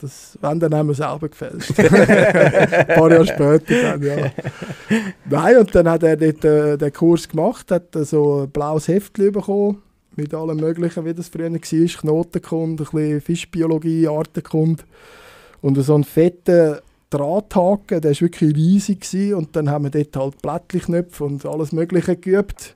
Früher haben wir dort schon bunte Vorfächer gegeben, aber ja, halt den müssen üben und dann ist es so losgegangen. Ich habe dann am Abend sein Zeug genommen und er hat mir das weiter erklärt und dann sind wir die ersten Jahre eigentlich immer zusammen fischen, jede freie Minute. Ich habe das Fischen so gesehen am freien Weiher, also Itli-Moosweiher. Ja. Für die Auswertungen habe ich quasi mein Fischen gelernt. Und bin dann immer mit ihm mit dem Velo rauf. Wenn wir Glück hatten, hat uns die Mutter mal gefahren. Und ja, wenn wir älter geworden sind, ist der Radius dann grösser geworden. Dann ist man irgendwann bis in den Zürichsee runtergekommen mit dem Velo. Und so ist das dann immer weiter und weiter gegangen. Und ich hatte, früher ist ja der Moritz, hat es ja eine Kette gegeben, mit einer Filiale in der Schweiz. Und die war verhängnisvollerweise zu Wollerau. Also ich habe jeden Franken zuverlässig dort reingetragen. Und habe aber auch dort mein erstes Geld verdient mit Köderfischchen. Früher hatte er noch ein fettes Aquarium, war der Lebung noch erlaubt. Mhm. Da konnte ich dort jeweils für 50 Rappen bis einen Franken Rotfederli verkaufen und das Geld nachher wieder investiert in Grundfutter und Twister. Der hat schon gewusst, warum dass er dir das abkauft. Ja, also an dieser Stelle, ich habe wirklich jetzt schon viele, viele Jahre nicht mehr gesehen, aber an Zemp, liebe Grüße. Ich habe mal gehört, dass er irgendwie noch aktiv in dieser Branche, der hat dann, oder vorher noch den Fischerladen zu Pfäffiken mal gehabt. Zempino?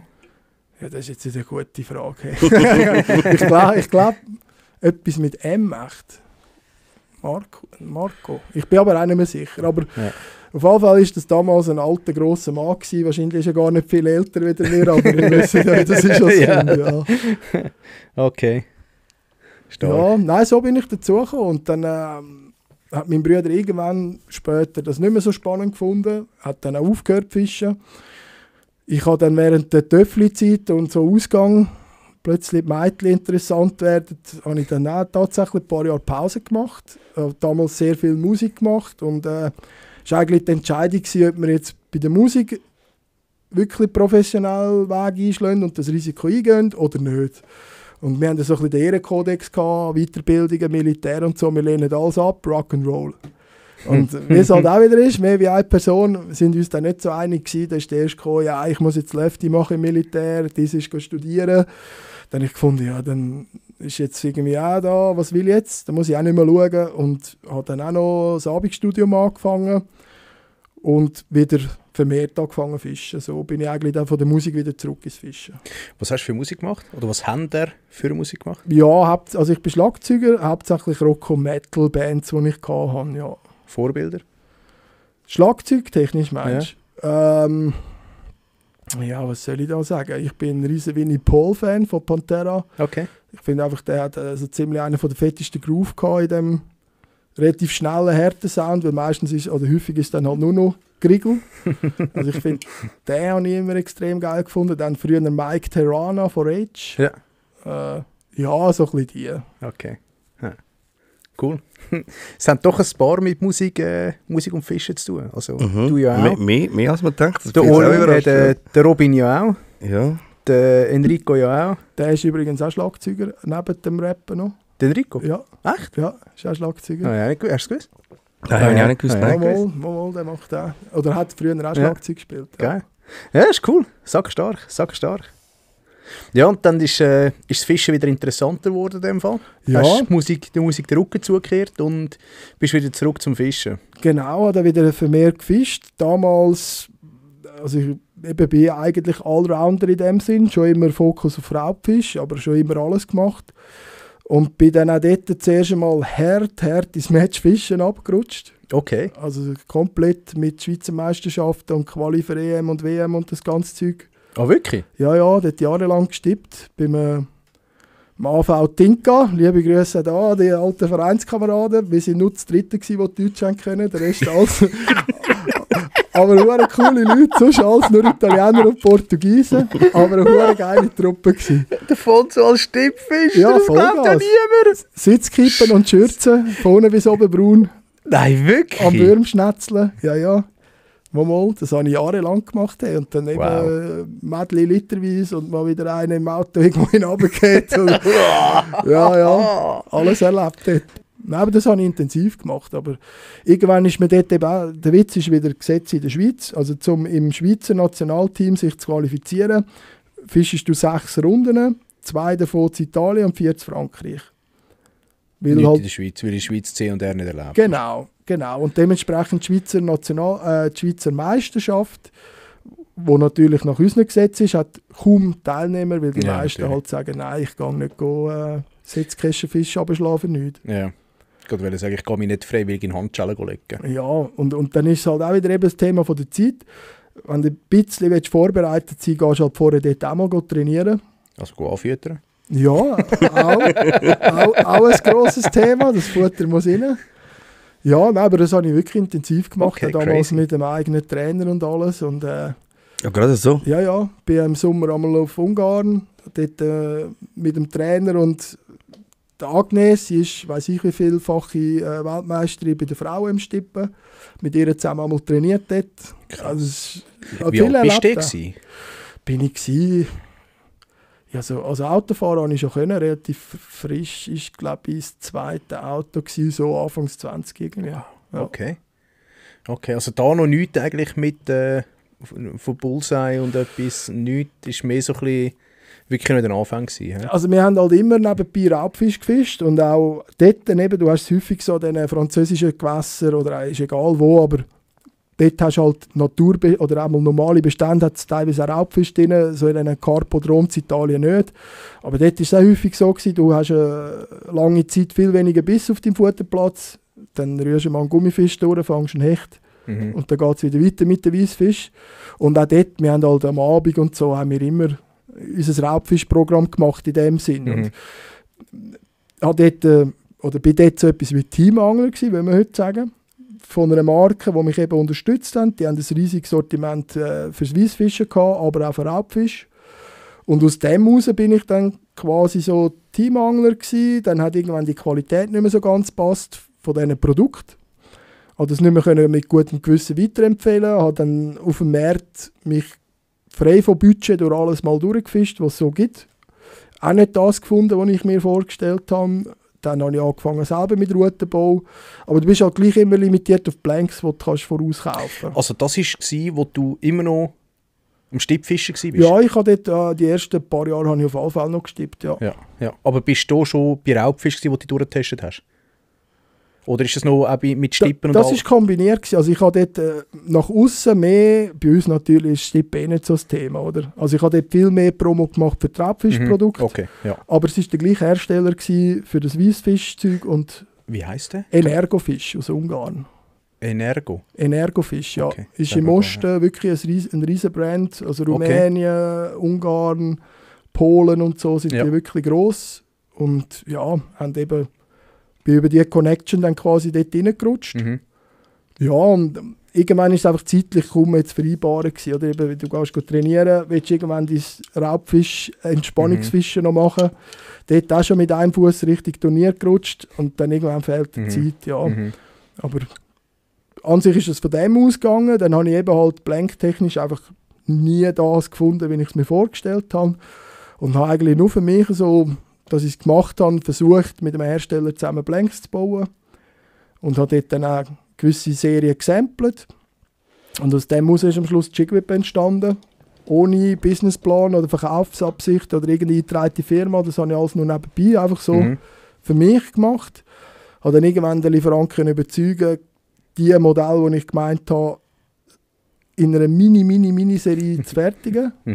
Und ich habe gewusst, ein paar Freunde wollen dann schon eine. Und so sind die halt einmal weggegangen und hat am Silsee hinten Route in den Laden reinstellen. Du noch beim, wie hat er Bis geheißen? Buris. Ja, genau. Ja, dort war der Hampi noch federführend gewesen, bevor dann die Zöhne übernommen haben. Ja. Genau, und dann sind die Routen halt unbeachtet im Laden gestanden, so irgendwie in einer Ecke. Mhm. Dann bin ich nach ein paar Wochen vorbei und gesagt, was da ist, ob sie etwas verkauft haben. Und nein, eben, es sagt nichts, das ging nicht. Und ich fand, ja, haben die Route auch mal gefischt? So, nein. So, ja. Und jetzt, oder, was soll ich jetzt da noch weiter diskutieren? Ich habe gesagt, also heute um 6:30 am Steg unten, gehen wir geschwind ein bisschen fischen. Dann tatsächlich sind wir an dem Abend raus. Ja, und die sind dermaßen begeistert gewesen von der Rückmeldung und allem. Und ab dort ist es am Silsee in einem Lädeli ist die Route zu kaufen gewesen und gut verkauft worden. Und, Nur mit dem grünen Schriftzug. Genau, die erste Serie mit dem grünen Artwork. Ich habe nie behauptet, es sei eine schöne Route, aber es ist eine gute Route. Nee, ich kann nicht wegen dem alles gut. Gibt es auch beide Lager. Also wir haben jetzt noch Fans, die immer noch nach der grünen Route fragen und wir haben auch immer noch Ersatzteil, produzieren wir noch nach und können somit auch noch Ersatzteil liefern in der passenden Farbe und alles. Okay. Ja, von dem her schon. Aber so ist das Art dann aus einem Laden. Ja, ist dann irgendwann der zweite dazugekommen, in der Schweiz ein paar Läden gesucht, dann mal die ersten Messen gemacht. Ich glaube Bern damals noch, mit dem Fischerhäuschen, mit dem Jean-Claude. Und dann ist es weitergegangen. Dann habe ich in Deutschland mit dem Jörg Strelo Kontakt gehabt, so oder so irgendwie schon. Weiß ich gar nicht mehr genau, wie das gegangen ist. Und dann hat er irgendwie gesagt, ja nein, er fände das cool und so, die Route gefischt, findet er mega. Und er würde einfach bei sich im Shop mit anbieten. So das ist alles Jig-Whip? Alles, dort hat es nur Jig-Whip gegeben. Genau. Wieso Jig-Whip? Ja, Whip ist ja Peitsche und Jig halt das Einsatzgebiet. Ich habe ja bis jetzt immer so ein bisschen mit dem Augenzwinkern oder halt dann wirklich für jeden erkennbar für das Einsatzgebiet benamst. Ja, Liqueo, das hat bis jetzt glaub, noch niemand verstanden. Dort habe ich ein bisschen zu viel zugemutet. Es hat noch niemand die zwei kleinen Wörter auf dem Blank gelesen, Ferus et Mollis. Bis jetzt ist da mit Fremdsprache ist es nicht so bei den Fischen. Ist das Latinisch? Musst du mal googlen. Was steht drauf? Ferus et Mollis. Ferus et Mollis. Ja, kannst du mal... Ja, mach ich gerade. Ja. Nein, aber von dem her...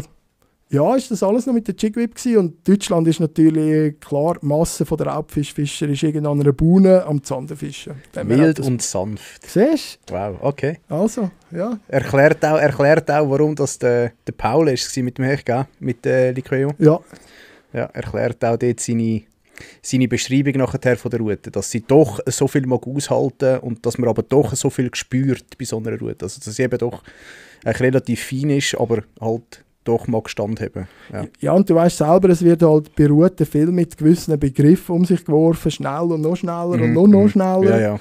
Du denkst, ist alles schön, gemessen haben wir es alle nicht. Eine vergleichbare Norm gibt es nicht. Wir arbeiten mit einer Norm, die kommt aus der Baustatik, wo du kannst Blanks genau ausmessen, aber es ist auch nicht standardisiert und es macht sonst kein Hersteller.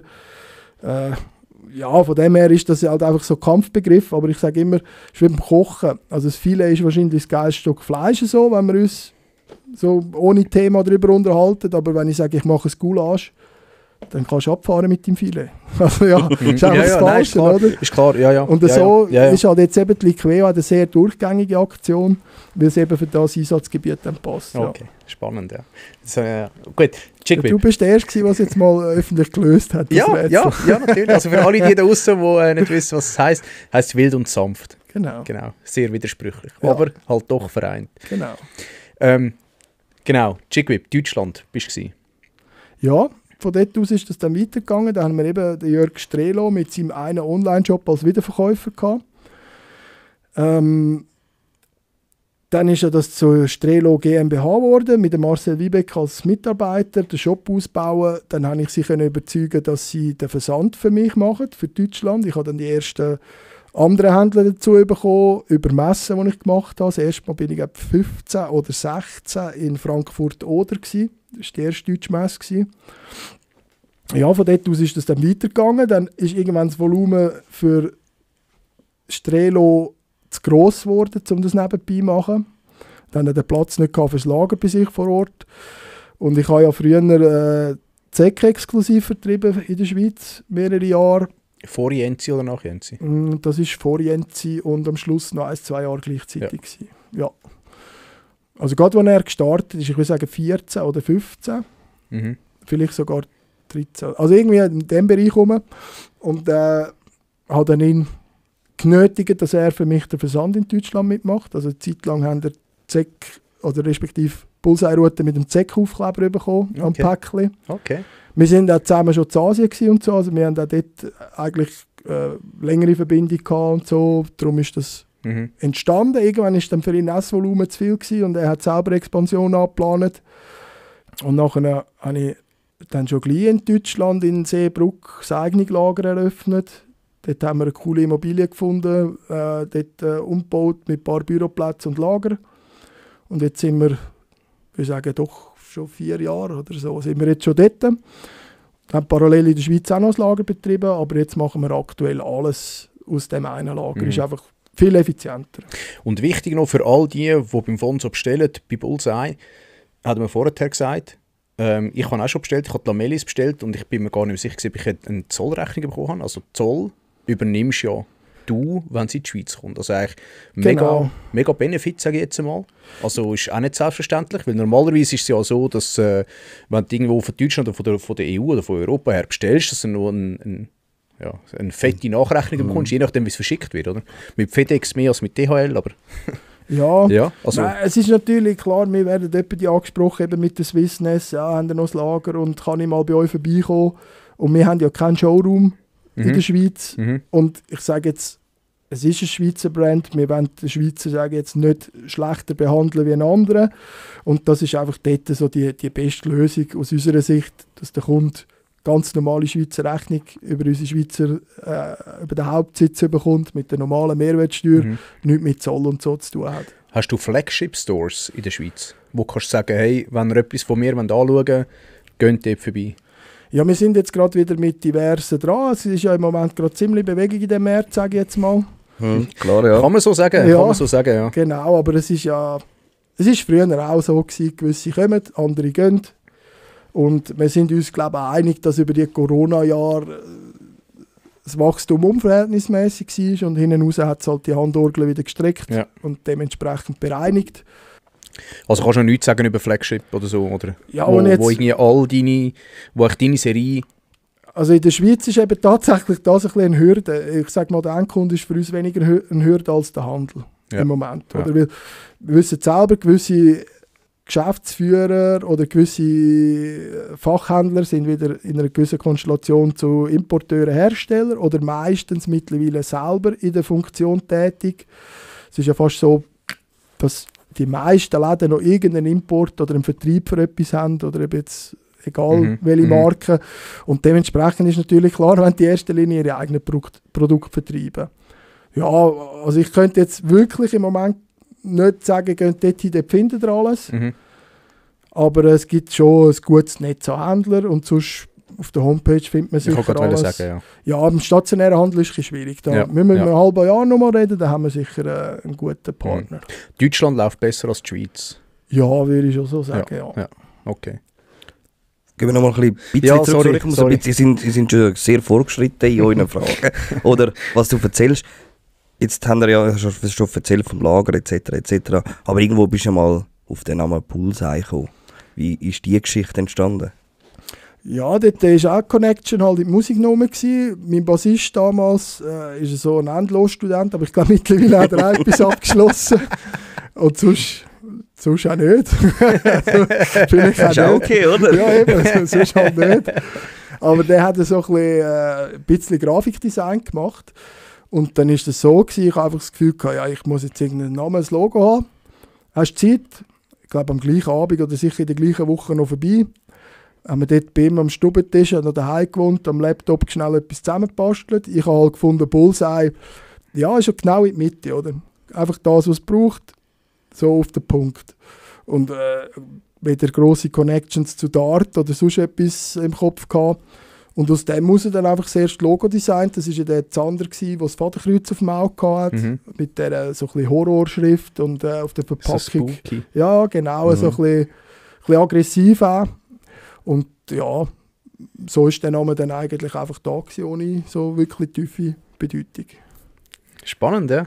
Ich habe jetzt eigentlich gedacht, dass du kommst. Ja, weißt du, ich habe früher mega gerne Dart gespielt. Ja. Mit dem Bullseye habe ich mega Mühe gehabt, aber bei der Route habe ich es gefunden. So in dem Stil. Ja. Ich kann dir ja vorstellen, auf diesen Messen, wo dann noch Bogensport auch dort ist, oder? Ja. Morgen bist du im Hotel, trinkst dein Kaffee, willst eigentlich nur deine Ruhe empfangen. Sie das kann ich ja noch gar nicht. Ja, Fisch ist ja nicht, oder? Ja, wie ist das nicht, der Bogen? Aber ja. Stark. Jetzt haben wir ja das Logo, das passt gerade, sorry, nochmal geändert jetzt. Ja. Ich weiß nicht, wie viele Jahre schon. Auch schon wieder ein Zeitchen. Gell, auch schon wieder ein Zeitchen. Ja. Wie ist das so? Ja, es ist ja grundsätzlich darum gegangen, dass wir, also das alte Logo eben, das ist ohne Überlegung gewesen, wie drucken wir das, wie sticken wir das, wie bringen wir das auf eine Verpackung oder eine Route. Es war halt sehr ausgefranst gewesen, die Outlines, und viele so feine, kleine Flächen gehabt, es war halt sehr eingeschränkt von der Fertigungsmethode. Und halt irgendwann hat es so ein bisschen, jetzt wäre es wahrscheinlich wieder modern, so das 80er Retro, aber es ist schon irgendwann so ein bisschen angestaubt gewesen, und von dem her ja, haben wir dann irgendwann ein schlichteres, klareres Design gesucht und haben dann das Logo jetzt auf Bullseye, so wie es jetzt ist, gewechselt. Ja. Also mir gefällt das Neue besser als das Alte, muss ich auch sagen, muss ich ehrlich sagen. Ja, geht wahrscheinlich den meisten so. Ja. Ich bin ehrlich, ich bin schon länger am Umstudieren, was man am Neuen noch ändern kann oder wie man es wieder anpassen kann. Wirklich? Ja, es wird wahrscheinlich nicht so ein Konstrukt wie bei Swisscom, wo du musst animieren und drehen, dass du siehst, dass von jeder Fläche andere... Also, nein, aber ja, irgendwie... Also ich finde es geil, jetzt sieht es wirklich schlicht, clean, es passt perfekt auf die schwarze Route, auf die schwarze Blanke so. Also ich finde, es sieht mega geil aus. Und ihr habt ja auch noch Schweizer Kreuz drin. Ja, wir haben das Kreuz also, drin. Oder das Kreuz, es ist kein Schweizer Kreuz. Ja, also wir Schweizer sehen es doch als Schweizer. Ja, es ist, man sieht Swissness drin, und das finde ich geil. Das finde ich wirklich, es ist so die Nuance dort, und das finde ich cool, finde ich wirklich... Kennst du das grösste Plus an der Schweiz, oder? Fahne. Wow. Hast du so einen Mentor oder jemanden gehabt, wo du ein bisschen aufgeschaut hast, so ein bisschen als Vorbild in dieser Zeit, wo du Bullseye aufgebaut hast? Ja, also rein fischereilich, auf alle Fälle eben, kann ich auch namentlich nennen, der Sándor, eben der Ungar, der längere Jahre mein Trainer war, wo ich auch viel über Raubfisch gelernt habe. Ja, das ist auf alle Fälle ist er dort schon hat er schon Vorbildfunktion gehabt, auf alle Fälle, ja. Sonst aus der grossen Szene, ich habe nie so den 100% Personenkult gehabt. Aber natürlich hat man, also eben, jetzt auch mit Strelo, sage ich jetzt, wo dann so einer von meinen ersten Kontakten war, da habe ich natürlich schon immer raufgeschaut, oder? Und auch alle anderen, die du halt jahrelang in den Heftchen geblättert hast früher noch und alles gefressen hast, was irgendwie Output gebracht haben. Und jetzt, ja, sitzt du zusammen am Abend dort am Grillieren oder so läutet mal einen an und schon noch, also da habe ich ein krasses, das ist jetzt wieder eine Schweizer Version, aber für mich schon ein Erlebnis gewesen. Oder ein Feedback, das ich irgendwie krass gefunden habe, jetzt dieses Jahr auf der Messe in Zürich. Da ist der Luther Dani, ich weiss nicht, ob euch das etwas sagt, ist langjähriger Redakteur und glaube auch Chefredakteur beim Petri Heil.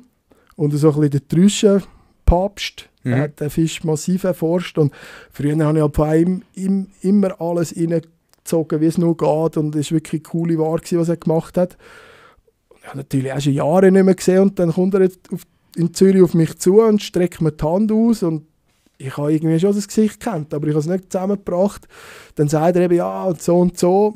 Dann tut mir jetzt schon ein bisschen leid. Ja, natürlich weiss ich, wer du bist. Und er hat dann nur gefunden, ja, er fände es cool, was ich quasi mich und dass ich die Schweizer so ein bisschen repräsentiere.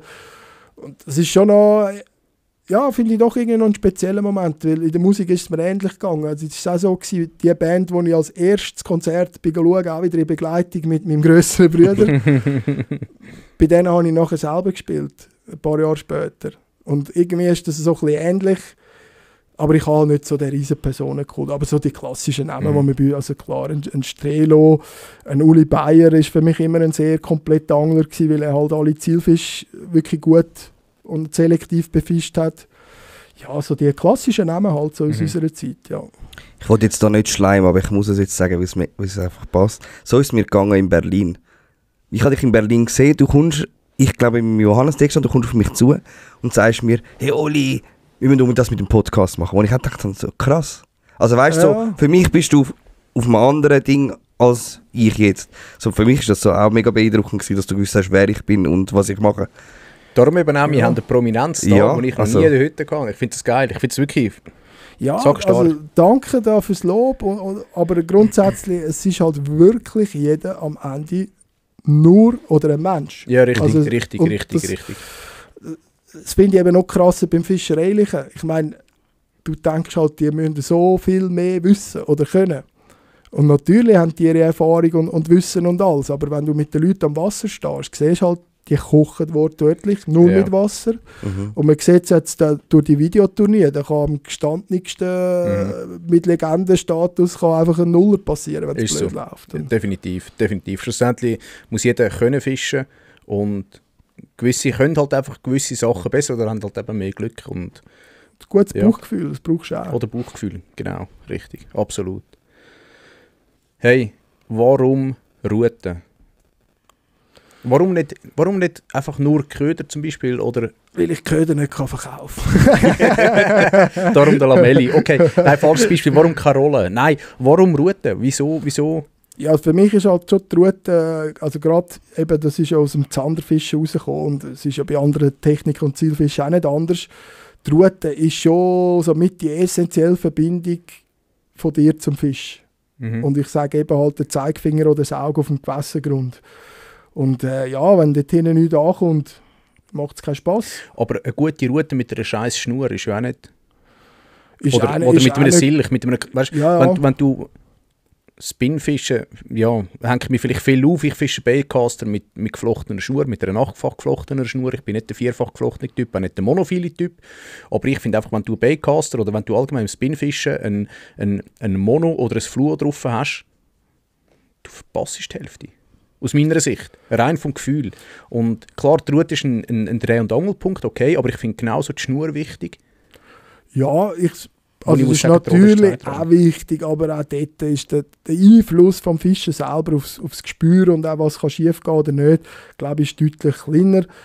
Wenn du dich jetzt bei der Schnur irgendwo im Normrahmen bewegst, es gibt natürlich dort auch irgendwo fixfertige Scheissdreck, der gar nichts kann, aber ich sage, wenn du heute irgendein Komboset für Kinder kaufst, ist ja mittlerweile schon das Mono irgendwie so gewählt, dass du es kannst fischen kannst. Früher war das einmal so richtig sperrig, steife Schnur, hast den Bügel aufgemacht, dann ist das wieder... Ist gerade kringelt raus. Tischbomben ist einmal alles ja, weggeflogen. Genau. Also von dem her, ja, und dort habe ich halt auch eher auf dem Markt, also ich sage jetzt so, eine gute 8-fach geflochtene, das gibt es ja schon ewig. Oder auch früher, ich habe damals gesehen, dort hat die Schnur mehr gekostet als meine Rute. Ich hatte damals eine Hemingway, auch bei Moritz zu Wollerau. Das war, glaube ich, die erste geflochtene Schnur gewesen. Hemingway, die war aber nicht rund, sondern wirklich flach. Okay. Und die hat damals eine Spule, wenn ich es recht im Kopf habe, war irgendwie 280 Stutz gewesen. Ja, lecker. Ja, und das ist halt einfach dann die erste. Da hast ein paar Fischchen verkaufen. Ja, also darum meine ich habe dort wirklich einfach alles Geld zuverlässig entsorgt dort oben. Ja. Nein, aber ich finde halt, der Einfluss ist für mich von der Rute der Faktor schon viel grösser, was es ausmacht. Aber klar, Schnur ist auch wichtig, Rolle muss auch passen. Aber ich finde, am meisten Spielraum oder am meisten Verbesserung kannst du in der Rute schaffen. Ja, okay. Was ist der Unterschied von Bullseye-Ruten zu anderen Herstellern? Ich denke, bis heute ist der grösste Unterschied, dass wir einfach eine ganz andere Entwicklungsphase haben, als es sonst üblich ist. Wir sehen auch, wir haben Produkte mit langen Produktzyklen. Also es hat jetzt bei der Jigwhip mal das Facelift gegeben, 2.0. Aber wenn ein Produkt bei uns mal da ist, dann ist es auch mal da. Weil so wie es ausgereift ist, funktioniert es. Zielfisch verändert sich im Normalfall nicht. Oder mindestens nicht so schnell. Und wir lassen uns einfach Zeit in der Entwicklung. Wenn wir etwas nicht so anbringen, wie ich mir das vorstelle, dann wird einmal das Projekt wieder verworfen. Und häufig das, was man halt gehört, ist auch von den Händlern, im Herbst kommt ein neuer Katalog für Produkte, die noch niemand kennt. Bestenfalls dann noch mit Vororder verknüpft. Müssen sie mit Geld, das sie nicht haben, Produkte kaufen, die sie noch nie gesehen haben. Und bei uns ist halt so, wir lassen uns Zeit. Teilweise haben wir 2,5-3 Jahre in der Entwicklung für eine Route, bis es in Serie geht. Manchmal sagen wir auch, nein, es ist immer noch nicht so, wie wir es wollen. Das Projekt ist jetzt wieder auf Eis gelegt. dann hast du halt keinen Output nach 2,5, 3 Jahren. Und eben halt durch das grosse, breite Team, das wir haben wir einfach riesige Referenzwerte in der Entwicklung. Lassen uns da einfach Zeit, auch weil es so meine Leidenschaft ist. Und ich habe da zum Glück keinen Controller, wo mir im Nacken sitzt bei diesem Bereich. Sonst würde ich wahrscheinlich auch sagen, du musst eigentlich deine Zeit anders einteilen. Aber ich mache es einfach am liebsten, ist der Teil am Job, der mir am meisten Freude bringt. Ja. Würdest du sagen, hat sich deine Philosophie seit der Gründung 2014 verändert oder ist es noch das Gleiche? Es ist im Grundsatz auf alle Fälle das Gleiche. Nichtsdestotrotz dürfen wir aber nicht alle Rückmeldungen vom Markt ignorieren. Also, wenn ich eine Route für mich würde bauen, einfach, dass mein innerer Monk befriedigt ist, dann wäre mir das Budget jetzt mal im ersten Moment egal. Ich würde einfach überall das Krasseste nehmen. Bin mir aber auch bewusst, dass dadurch die Route vielleicht ein bisschen anfälliger sogar ist auf Brüche und Garantiefälle. Und du musst halt immer einen Spagat finden. Du hast Kunden, die sehr versiert sind und riesige Erfahrung haben, aber du hast auch gewisse, die noch nicht so tief im Thema sind und die müssen auch umgehen mit dem Material. Von dem her musst du halt dort so etwa die eigenen Vorlieben ein bisschen zurücknehmen und eine Lösung suchen, die quasi den grössten gemeinsamen Nenner irgendwie vereinbart für alle. Und da ist sicher einmal, geht es zum Beispiel um eine Ringserie, wo ich sage, für mich würde ich es geil finden, hätte ich Titan drauf. Aber ich kann jetzt nicht vom Kunden erwarten, dass er einfach 80 Stutz mehr zahlt. Respektive ich würde mir bewusst so viele potenzielle Kunden ausgrenzen, nur weil ich die Ring geiler finde. Aber gleichzeitig beim Fischen wird dann nie in eine Situation kommen, wo jetzt der verhältnismäßig günstiger Ring ihn limitiert. Also der kommt mit dem auch super zurecht. Das ist dann 3-4 Gramm und ein bisschen Fetisch. Also, und der würde nie sagen, oh geil, zum Glück kann ich jetzt Titanring drauf gehen. Das ist der Punkt. Die meisten Kunden, Fischer, sind sich dem gar nicht bewusst. Also gerade wenn sie noch nie ein Problem damit hatten. Genau. Und Ring, wenn wir bei Herstellern bleiben, Fuji ist eigentlich alles bulletproof, wo Fuji draufsteht. Und du wirst nie eine Situation haben im Süßwasser, wo du jetzt anstehst. Mit dem günstigsten Ring nicht. Du kannst dann einfach in Gewicht optimieren oder optisch oder was auch immer. Es gibt schon Auswahl, aber ja, du musst immer schauen, dass möglichst vielen Leuten dann zugänglich machst über den Preis. Ja, das ist so. Nachhaltigkeit bei Bullseye auch ein Thema? Für mich wäre das mal ein riesen Thema gewesen. Auch dort, Pionierarbeit ist die schlecht bezahlteste Arbeit, die du machen kannst. Ist so, ja.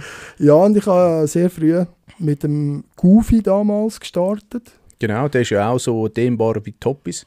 Das ist TPE, produziert in Deutschland, mit einem Rohstoff aus Deutschland, basierend auf Medizinalöl, komplett ungiftig. Ja, da sind wir der erste Kunde von Mobi, Mobi Softbaits in Hessen. Haben die den mit Mobi zusammen? Genau. Oder? Wir haben, jetzt muss ich gerade überlegen, haben sie damals auch konstruiert? Weiß ich nicht. Also die Geschichte vom Goofy war so, das war ein Köder, der ist aus dem Konglomerat Strelo, Wiebeck und Hänel damals entstanden. Die sind ja früher das Dreieckspann gewesen. Und dann haben sie damals schon aus regulärem Material machen. Das ist dann aber nie zustande gekommen. Und durch die Verbindung Strelo Marcel zu Bullseye, und wir haben das vorher mit dem Händler angeschaut und gesagt, ja, machen ihr das, ist nicht mehr sein Thema. Und so ist das dann gekommen. Und ich glaube, wir haben den mit Mobi zusammen konstruiert, weil wir ein bisschen anpassen wegen Material, dass das noch gleich wirkt mit dem Auftreibenden, und eben hätte dann so als erster Kunde bei Mobi extern Gummifisch von ihnen bestellt. Und dort ist einfach auch wieder das Feedback vom Markt, also wir können mal ein bisschen ausdehnen, das ist ja dehnbares Material, das ist mal der erste Vorteil. Dann eben das Ungiftige. Im Extremfall, wir haben mal erzählt, wir haben in Spanien mal 67 Zander mit einem Gummi gefangen und der hat hinten nur einen kleinen Kratz am Schwanz gehabt. Sonst alles noch gut, also für uns eigentlich schlecht zum Verkaufen, für den Fischer gut. Weiterer Vorteil, das Material ist auftreibend. Du hast also in der toten Phase am Boden immer einen attraktiven Köder, ohne Stand-up-Kopf. Nachteile sind halt in der Lagerung, wenn es zusammen mit PVC, phthalathaltigen Köderlager ist, hat man nachher Suppe. Ja. Das hat wahrscheinlich jeder schon mal erlebt. Und die meisten erleben es auch nur einmal, weil sie nachher sagen, da habe ich keinen Bock, wird aussortiert und dann ist das Thema TP-Geschichte. Genau. Ein Nachteil ist noch in der Lagerung, du musst Gummis relativ gerade lagern, weil sie nehmen die Form an. Ist überhaupt kein Problem, du rührst ins heißes Wasser, gehen sie zurück. Aber wer macht das? Das habe ich auch nicht gewusst. Das ist ein geiler Tipp. Ja, das kannst du auch bei PVC-Gummi machen. Ich habe gar nicht gewusst, dass die musst gerade lagern, dass die Form annehmen. Ja, mal das. Also dass die von der Schwerkraft eigentlich verzogen werden. So ja, also die lasten mehr dort rein. du hast ja gleich immer Temperaturunterschied. Ja.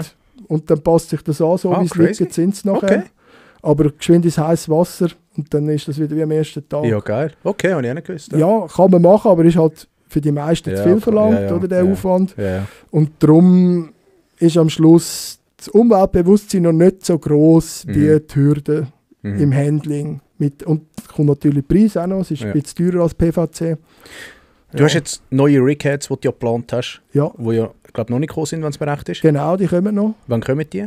Die kommen dieses Jahr. Das Ziel ist Sommer, Herbst 2. Geil, ich will die unbedingt. Sind die... Du wartest schon ewig ja, drauf. ja, da warten ein paar. verzögert, ja. Seit du im YPC gezeigt hast, warten wahrscheinlich relativ viel drauf. Ja. Weil ich hätte die gerne mit der Lamelli bestellt, weil ich finde das ein geiles System, muss ich sagen.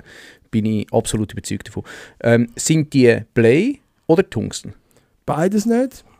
Ist Zamac. Zamac ist eine Legierung, die von der Dichte geringer ist wie Blei, aber verhältnismäßig noch relativ hohe Dichte hat. Also sprich, das Volumen ist jetzt nicht so viel grösser wie bei Blei, aber eben dementsprechend nicht bleifrei und du hast ja den Vorteil, es verformt sich kaum. Also, Ja. du hast ja, ein Blei ist ja doch relativ weich.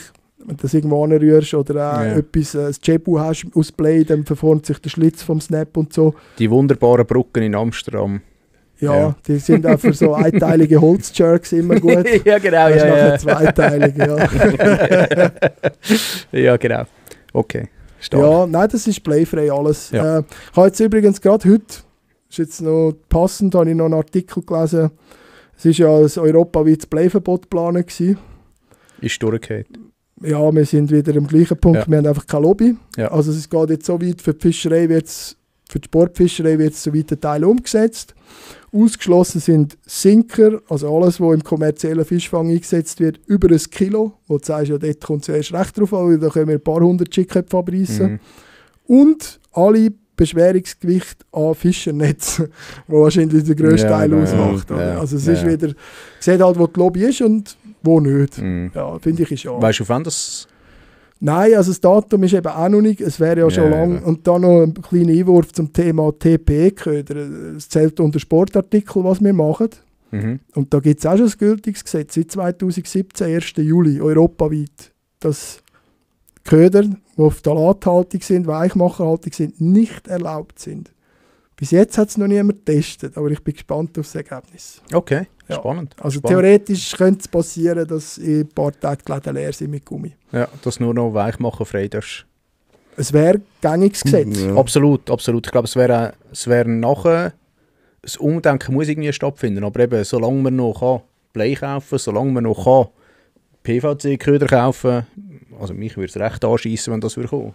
Ja, ich kann keinen Vorwurf machen, weil am Schluss Nein, es ist logisch, ja, es es ist ist- wie bei allem, es ist schnell missioniert, aber am Schluss ist jeder Ja. sein eigener Franken am nächsten.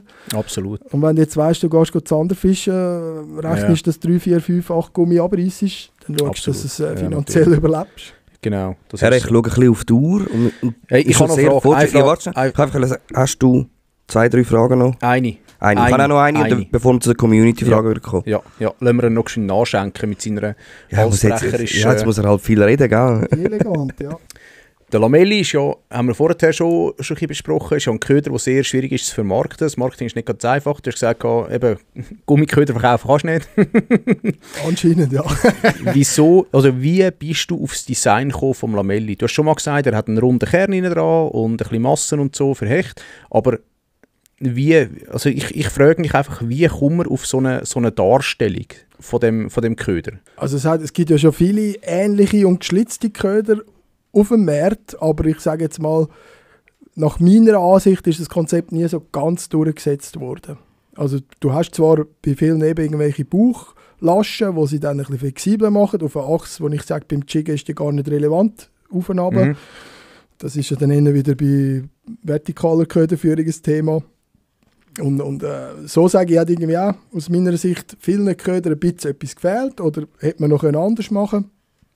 Und mir geht es halt auch so, ich habe selber so viele verschiedene Köder immer gefischt und habe gar keinen Bock, immer 1000 Kisten mitzunehmen. Und habe jetzt so versucht, eigentlich mit 2 auch wieder sehr konträren Köder. Einmal halt der Slim, wo das Wasser brutal schneidet, gar nicht rollt und hinten ganz schnelle Mikrovibrationen haben und die gehen vom Paddel etwas hinter ein Drittel werden die weitergeleitet. Also du hast, wenn du von oben schaust, immer eine S-Bewegung im Schwanz. Die ich so auch von keinem Gummi kenne. Du hast halt eben noch die Brustflossen, die ein bisschen die Absinkphase bremsen. Gleichzeitig steht der Gummi dann auch schon einigermaßen auf dem Boden und er verhindert nur mal das Rollen. Dann hat er eben einen rechteckigen Querschnitt, also der ist fast gezwungen, dass er sich nur seitlich bewegen kann. Und der Lamelli halt genau das Gegenteil, Riesensilhouette, viel Wasserverdrängung. Und wenn man den aus Vollmaterial gemacht hätte, dann wäre es halt einerseits ein hoher Klumpen geworden zum Rühren, also du müsstest gerade immer eine Routenklasse schwerer fischen. Und das nächste Thema ist halt auch Fehlbiss. Oder so, wenn ich jetzt den Lamelli riege, ich bin ein Fan, dass ich die Haken fix in Gummi setze, also ich lasse nie etwas unten frei rumhängen, weil ich der Meinung bin, häufig hast du dann beim Biss, dass der Fisch den Haken eigentlich gerade mitdreht und im Anschlag steht dann der Haken verkehrt und dann findet halt der Spitz nie Fleisch. Aber beim Lamelli, weil das ja quasi wirklich nur die Lamellen sind, beißt du wie das Leere und verwünscht fast immer einen Haken.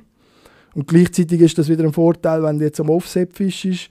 Du hast nach oben halt je nach Größe halben Zentimeter, wo die Lamellen noch den Hakenspitz verdecken.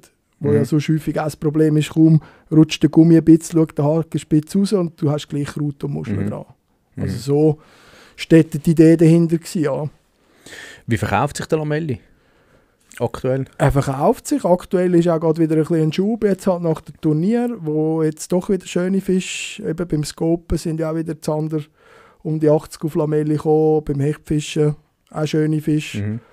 Ja, von dem her ist im Moment gerade ein bisschen Dynamik drauf, aber ich sage halt, der Gummimarkt ist so hart umgekämpft. Ja. Oder? Und einfach auch es ist purer Verdrängungsmarkt. Oder? Es ist jetzt ja nicht so, der Lamelli ist anders, aber am Schluss ein Gummifisch. Ja. Paddel, also ganz klar, wo der in die Kategorie gehört. Und dort sind halt noch ein paar hundert andere. Und je nachdem, wir kommen selber mit über, wer wie viel Werbung macht. Und ja, der Mensch ist halt ein Lemming. Wenn schon 50 über die gleiche Klippe gesprungen sind, dann springt der 51 gerne hinten rein. Ja, natürlich. Ja. Darum eben, ja, ist ein bisschen schwierig, ist einfach ein bisschen zu weit weg vom Norm, was die Leute sonst so kennen. Würdest du etwas ändern, wenn du wieder könntest designen? Ich für mich nicht. Wenn ich den müsste nochmal für den Verkauf trimmen, dann würde man das überlegen mit der Lamelle, aber dann wäre es nicht mehr der Lamelli und dann kann ich auch irgendeinen anderen Gummi machen. Ja. Okay. Also ich glaube, verkaufstechnisch bei Hecht sind so möglichst realistische Dekor im Moment einfach Trumpf, weil die Leute auf das getrimmt sind. Und so... Wo es eigentlich nicht mehr gross ums Volumen vom Köder geht oder eben ums Gewicht oder um den Lauf, sondern einfach hauptsächlich realistisch. Ja, für den Fischer muss er im Laden, wenn er durch die Verpackung drauf schaut, ein bisschen aussehen wie jetzt eine Rotfeder oder was auch immer. Also, ist jetzt meine Einschätzung, eben, es geht ja in die Richtung. Es hat schon ganz, ganz früh mal bei Relax auch so die Fotoprints gegeben. Ist dann irgendwie mehr belächelt worden, so es sollte aussehen wie eine Forelle, aber ist keine. Ja. Aber im Moment sehe ich, geht es in die Richtung, so realistisch. Aber es ist auch wieder eine Philosophiefrage, weil ich bin eher eigentlich fische ganz selten natürliche Köder. Weil ich sage, dann habe ich schon wieder im Wasser Konkurrenz mit ganzen Fischschwärmen. Und wenn dann meine halt neongelb ist, ist wahrscheinlich der einzige. Ja. Ich sehe es auch so. Ich bin auch kein Fan von natürlichen Ködern. Okay, das wäre es von mir. Danke. Oli? Hey, ich habe eine Frage und die ist persönlich von mir und geht schon ein bisschen so Community-Fragen rein. Hast du irgendeinen Aberglauben vor einem Fischertag? Ich mache dir ein Beispiel. Ich zum Beispiel schaue kein Fischer-YouTube-Video bevor einem Fischertag. Echt? Das ist ein Aberglaube, den ich mache. Ja. Okay. Ja. Sorry, geschwind. Ja. Hat er letztes Mal nicht gebracht? Nein, ja. Ich bin wirklich das Jahr, ich habe es ein bisschen gemerkt, dass ich das mega viel mache und ich bin das Jahr ein bisschen am Testen. Also eben am Samstag hat es zum Beispiel nicht funktioniert. Ja, eben, keine Regel ohne Ausnahme. Ja. Wieder, ja, also wir haben ja unsere Lucky Socks haben wir ja angefangen, dass wir Bullseye-Socken haben, wo auf einem Lucky auf diesem Socks drauf steht. Geil. Das ist so, aber ich bin jetzt da ehrlich wahrscheinlich, ich bin generell nicht so der mit dem Haufen Ritual. So. Wir haben eher so, es ist auch noch eine lustige Story, der Predator Tour dieses Jahr, also Schweden, wo ich mit dem Team das erste Mal gefischt habe, sind wir 6. geworden. Und dort haben wir am letzten Tag mitten auf dem riesen See einen fetten Hecht gefangen. Und der hat so ein Abo, es gibt doch die Abo-Löffel, die auf dem Körper so weisse Punkte drauf haben. Ich glaube, entweder rot oder schwarz und das Blatt ist auch rot mit so goldenen Querstrichen, so wie Schuppen. Und wir haben dem Hecht so einen Löffel zum Gebiss ausoperiert. Der hat dort rein gehabt und das ist so ein bisschen unser Maskottchen und seit dem Tag fährt er auf dem Boot mit. Ja. Das ist so ein bisschen unser Glücksbringer, aber sonst so richtige Ritual. Ja, der Turnier muss ich sagen, Bootsturnier mit dem Tim ist eigentlich auch zu einem Ritual geworden, weil man halt die Zeit immer so ausreizt, dass wir auf dem Weg zu der Slippi oder manchmal sogar noch im Boot dann unser zum Morgen, meistens ein fettes Müsli aus einem richtigen Teller aus der Unterkunft und Keramiktasse, dass wir das noch so essen auf dem Weg zum Turnier. Das ist so vielleicht ein bisschen Ritual, aber sonst habe ich da, ich gehe, wenn ich Zeit habe und wenn ich am Abend vorher etwas gesehen habe im Fernsehen, dann ist es besser. Hast du etwas, Nico?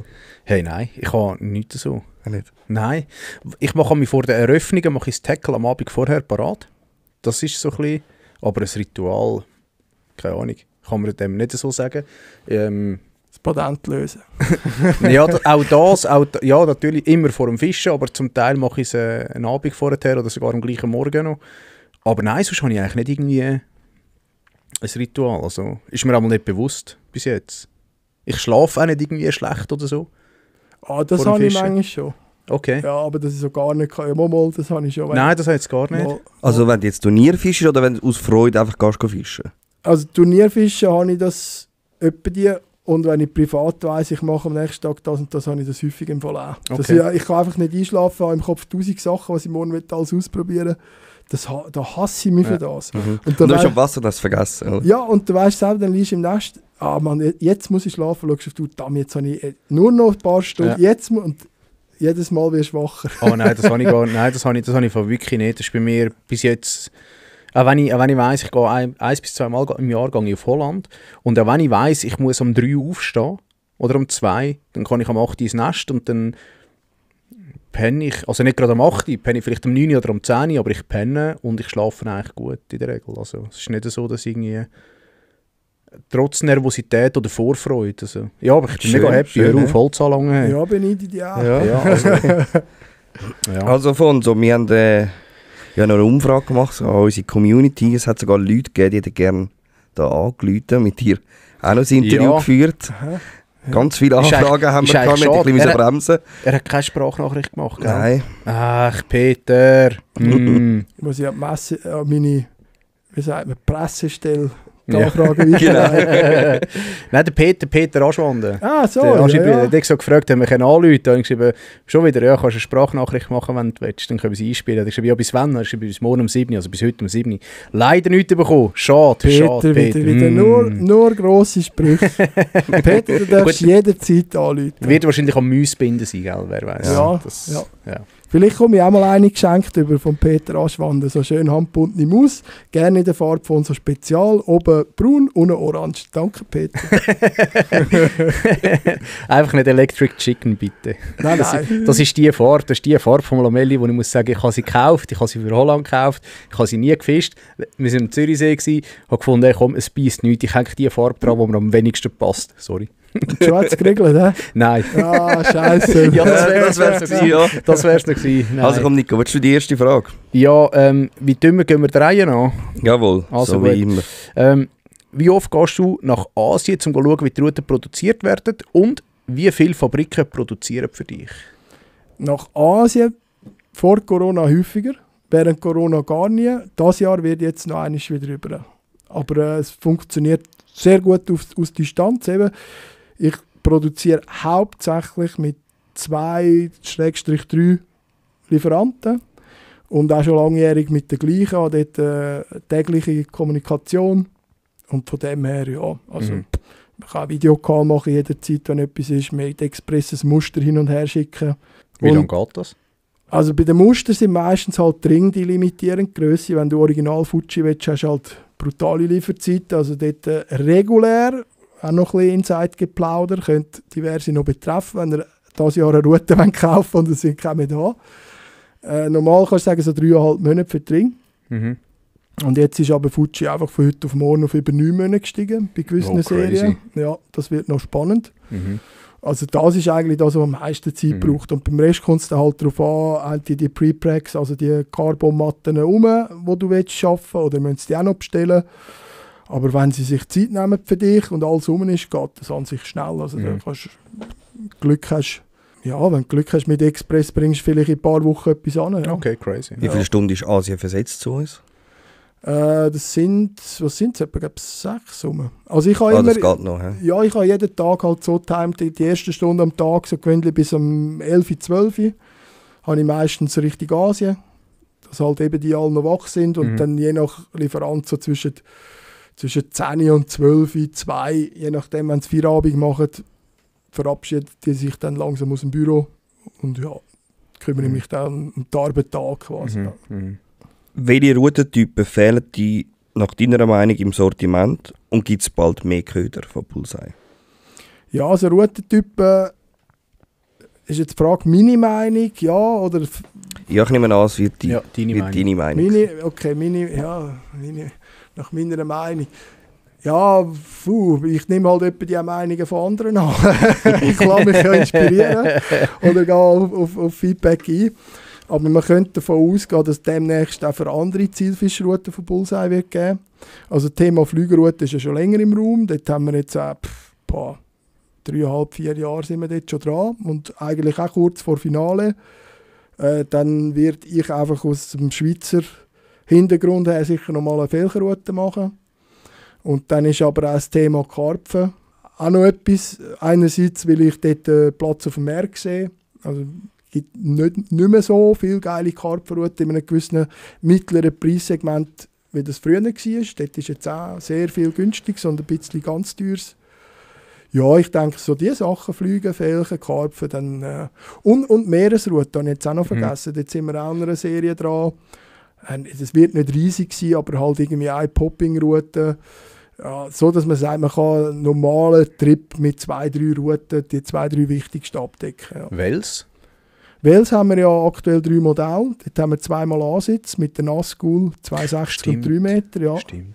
Und dann haben wir noch Nazgul V, also Vertikalroute. Stimmt, richtig. Ja. Die 3 Modelle. Und dort, ja, es sind Top-Routen. Die es fischen, wollen gewöhnlich nicht mehr anders. Aber insgesamt ist natürlich Welsfischen auch Nische. Jetzt noch, ja. Ja, jetzt noch. Ich habe das Gefühl, dass es kommt in der Schweiz noch. Ich kann es nicht sagen, weil es ist in der Schweiz schon mal viel, viel mehr da war. Schon? Ja. Also so vor 10 bis etwa 7 Jahren ist da eine rechte Szene in der Schweiz. Ja, okay. ja, wo halt auf die Messen gegangen sind, im Ausland gefischt haben, vernetzt sind. Okay, crazy. Habe ich nicht gewusst. Mal Catfish Brothers, liebe Grüße an Lyko und an Simi. Die sind da Welsfischer erste Stunde. Okay. Aber das habe ich das Gefühl, ist alles schon wieder ein bisschen zurückgegangen. Ja, aber klar, der Fisch breitet sich aus in den Gewässern, er hat keinen Feind, vielleicht wird es noch mal grösser. Ich habe das Gefühl, ja. Der Kann ganze sein, ja. Okay. Lieblingstechnik, auf welche Fischart und wo? Das ist eine ganz breit gefächerte Frage. Ja. Ich glaube, ich würde es eingrenzen auf Egli, Zander und Hecht. Ja, ich würde sagen, Freiwasserrühren auf Hecht. Jetzt ist nur noch die Frage, wo. Ja, ich sage jetzt mal, gut, Müritz hat ein bisschen Glanz natürlich auch verloren durch den Angeldruck, der drauf ist, aber trotzdem, ich sage jetzt Müritz oder Genfersee, eines von beiden. Genfersee? Ja. Okay. Ja. Und Egli? Egli, ja, ich meine, wir haben in der Schweiz coole Egli-Gewässer, aber meistens ist halt oben aus irgendwann Schluss. Auf Egli würde ich sagen, fische ich am liebsten wahrscheinlich ein langsames Carolina-Rig. Nein, nehmen wir Texas Rig, weil die meisten Carolina fischen. und am liebsten, oder was ich wirklich gerne mache, ist holländische Kanäle und Flüsse, schöne Steinpackungen, wo du wirklich präzise Würfe hinten rein musst und sonst hast du keinen Biss. Und schön langsam. Ja, das schön ist langsam geführt, so schön kurz vor dem Abriss. Ja, immer so, wo du nicht weisst, zieht mir jetzt ein Fisch den Köder raus oder kann ich neu knüpfen? Ja, und Zander, Zander, ja, ist jetzt die Frage, nach was werten wir das? Wenn ich sage, es geht um grosse, dann sage ich ja, Freiwasser mit grossen Gummi am liebsten. Aber Zanderfische mache ich halt gerne auf Frequenz. Dann würde ich jetzt sagen, meine Lieblingsbune am HV in der Dämmerung mit ablaufender Tide. Schön einen abschicken. Richtig asozial, einfach geisteskranke Stückzahlen fangen. Ja, ja, das macht schon immer. Ja. Also wir haben jedes Jahr so 2-3 Mal machen wir das. Ja. Am Abend mal raus jiggen und es ist Okay. einfach ist schon geil, wenn es klopft. Stark. Dann unser nächster Gast, der liebe Geier, ist im nächsten Podcast bei uns. Er, der für die... spoilern. Doch, das haben wir spoilern. Hey Fönsi, warum kommst du einmal gerne spät an der Messe? Ja, den kann man auch schon ewig anhören. Ja, da gibt es halt ein Erlebnis.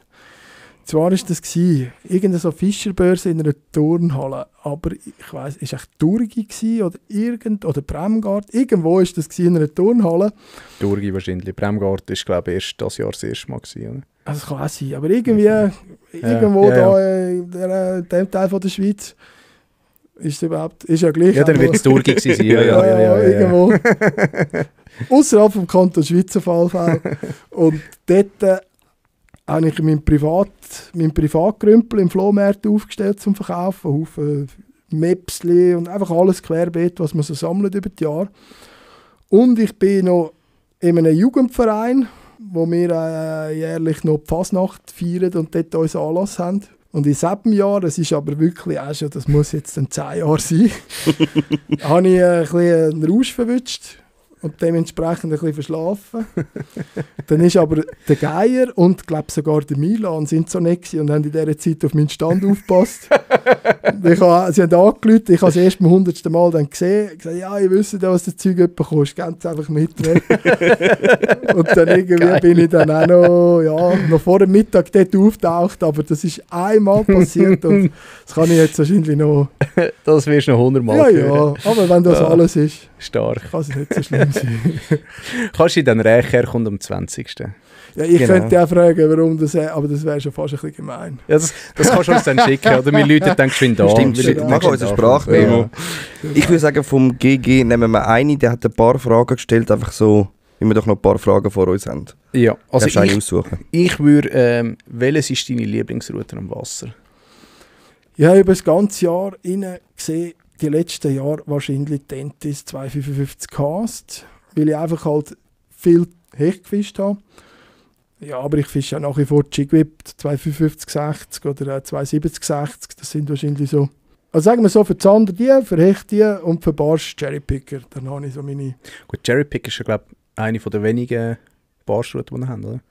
Nein, das sind einige. Also wir haben Cherrypicker, einmal Spin und Cast. Ja. Das sind 2 Modelle. Dann haben wir Surgeon Ja, 213, stimmt, 1,98. Ja. Dann haben wir noch ein Skip-Whip 1,98 bis 28 Gramm, wo man auch Segelrouten kann Okay. betiteln. Ja. Tip-Whip 2,15 bis 26 Gramm, Dropshot-Route.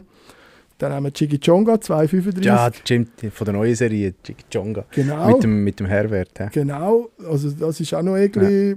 Dann die leichten Liqueo gibt es ja 21 und 35 Gramm. Die leichten sind okay. quasi eigentlich. Also ist einiges. Ja, gut, das Fast stimmt, keiner, fast keiner. Ja, ja. Nein, für mich ist einfach Cherrypicker ist für mich die Barschroute von Bullseye. Das ist so. Ja, aber die Lucky Luck hat mittlerweile auch eine riesen Fanbase. Okay. Der Gesi will wissen, wann machst du endlich einen Stand, oder machst du einen Stand nächstes Jahr an der Sportfischermesse? Dann gehen sie mir eine gute Standfläche, ein gutes Angebot machen und wieder gerne. Also Gesi, hast du gehört, gutes Angebot. Das gehört Gesi. Prozent, wenn man sieht. ja, genau. Wirst du jetzt noch Deutsch, oder was? Nein. Die Entstehungsgeschichte von Bullseye haben wir schon gehört. Ja, Ob du in der Schweiz oder in Deutschland wohnst, haben wir auch gehört. ja. Wieso ist aber Bullseye in Deutschland gefühlt erfolgreicher als in der Schweiz, obwohl da in der Schweiz eigentlich die bessere Kaufkraft herrscht? Wird der Dani wissen von Westin, Dani Westin Fishing. Ja, das ist eine Frage, die ich mir auch häufig stelle. Ich habe ein paar Erklärungen oder Indizien. Genau weiss ich es natürlich auch nicht. Also ein Stück weit bin ich glaube schon bei vielen noch so ein bisschen der Prophet im eigenen Land. Und ich glaube, es gönnt mir auch nicht jeden den Weg, den ich jetzt die letzten Jahre gemacht habe. Schließe ich jetzt also einfach daraus, ich habe ja viele Läden schon besucht in der Schweiz und gerade am Anfang eigentlich hat jeder mal erklärt, was du alles falsch machst und warum es nicht klappen kann. Und ja, von dort her war eher eine ablehnende Haltung gewesen, weil man irgendwie, ja, ich weiss nicht, an was es liegt. Der Schweizer ist ja sonst generell nicht so neidig, sagt man. Aber ja, eben. Die Fischerei-Szene vielleicht schon eher. Also, da bin ich jetzt nicht ganz einig mit dir, Fonso. Ja, also, dann haben wir es schon aufgeklärt. Dann liegt es wahrscheinlich an dem. Nein, was für mich halt, und das dürfen wir jetzt no front, wirklich, ich will niemanden angreifen, aber aus meiner Sicht hat sich die Fischerei in der Schweiz die letzten 15 Jahre eher ein bisschen zurückentwickelt, als wirklich nach vorne, was jetzt die Skills der Fischer angeht. Weil früher hat niemand gesagt, wir Schweizer, wir besser oder fischen besser auf das andere raffinierter als die Deutschen. Mhm. Weil einfach bei uns, bei vielen Gewässern braucht es mehr, bis du ein Zander kannst fangen. Und von dem bin ich mittlerweile weg, einfach aus der Beobachtung, weil ich sehe, wie die Leute an diesen Gewässern fischen, wo ich unterwegs bin. Du hast halt so, sage jetzt, deine Handvoll quasi bekannte Spots, wo regelmäßig mal ein Fisch kommt.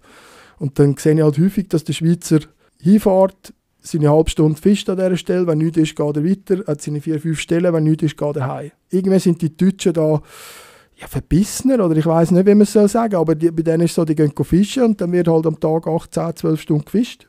Und am Schluss, am Abend, weiss man dann, ob es gut war oder nicht. Und von dem her, glaube ich, hat bei denen einfach das Fischen ein bisschen einen anderen Stellenwert. Also ich kenne wirklich nicht mehr so viele Schweizer, die hardcore häufig gehen fischen, viel Neues ausprobieren, vielleicht sogar eben reisen, aber jetzt nicht im Sinn von Feriencamp XY, sondern ein bisschen pioniermäßig neue Sachen probieren. Von dem her ist das, glaube ich, so ein bisschen ein Punkt gewesen. Dann ist immer das Thema, das ich vorher schon angesprochen, wie mache ich Promo in der Schweiz? Mhm. Ja, das sind halt so Indizien und irgendwann habe ich dann halt auch für den Schweizer Markt nicht gezielt Promo gemacht, weil ich einfach das Problem drin sehe, was soll ich präsentieren? Oder ich kann eigentlich immer nur etwas ohne Fisch machen, wenn ich sage, ich will mich rechtlich nicht in einen Graubereich begeben. Und von dem her, weißt du selber, dann bist du am Hausgewässer, zeigst einen Fisch, dann schiessen sie am eigenen Gewässer wieder auf dich, bist dort ein Double. Und ich glaube, gut, das hat sich aber auch ein bisschen gewendet. Das ist schon nicht mehr so... Ist, glaube ich, gewässerabhängig. Ja, gerade wollte sagen. Ich glaube, es kommt darauf an, welches Gewässer. Ja, das kommt schon noch darauf an. Ja, ich kann es auch nicht genau sagen, aber ich schätze einfach, dass der Stellenwert vom Fischen selber bei vielen Deutschen höher ist als bei den Schweizer. Ja. Und sich die mehr mit dem Material und so beschäftigen. Und dementsprechend auch die Deutschen eher Geld ausgeben für eine qualitativ hochstehende Route. Ja, absolut. Also eben, ich habe mir einmal gedacht, das müsste ja genau andersrum sein. Ja, absolut. Ja. Vielen Deutschen ist das Hobby so wichtig, dass sie halt gezielt darauf sparen, einmal anschaffen und dann sagen, jetzt habe ich für meine 12 Stunden das Richtige in der Hand. Ja. Gut, dann würde ich sagen, bevor wir zum krönenden Abschluss kommen, wir gehen noch ins legendäre Entweder-Oder. Genau. Das ist schon unser Podcast ein bisschen gehört in der Vorbereitung von so. Und du weißt ja, dass wir gewisse Fragen haben, die wir dir da stellen und dass wir eine Antwort brauchen. Aber nicht eine Antwort, ja, aber beides wäre, sondern wir brauchen entweder oder. Meine absolute Stärke. Sehr gut, das hören wir gerne. Nico, mach mal 5. Wir haben 8 aufgeschrieben. Mach mal 5. Ja, ich würde sagen, wir machen 5, ja. Gut, darfst du anfangen. Jerken oder Jiggen? Jerken. Habe ich gedacht, sackstark. Beim Entwickeln von neuen Routen setzt du lieber auf Innovation und Technologie oder auf Handwerk? In dem Fall braucht es wirklich beides, aber ich sage jetzt mal, da ich das Handwerk voraussetze, bei meinen Lieferanten setze ich auf Technologie und Innovation. Ja. Man hat dich beim YPC mit dem Herbert gesehen schleppen. Deine Teamfischer haben wir gesehen scopen, schleppen oder scopen. Ja, da muss ich schon sagen scopen, aber jetzt auch nicht aus voller Brust. Ich bin eigentlich ziemlich satt mit scopen. Ist effiziente Technik, aber auch nichts für mich auf Tour. Also es ist halt,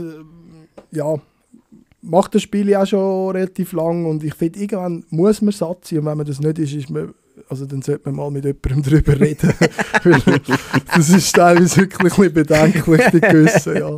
Okay, aber Power Hour würdest du allein scopen? Ja, okay. Im Normalfall schon, ja.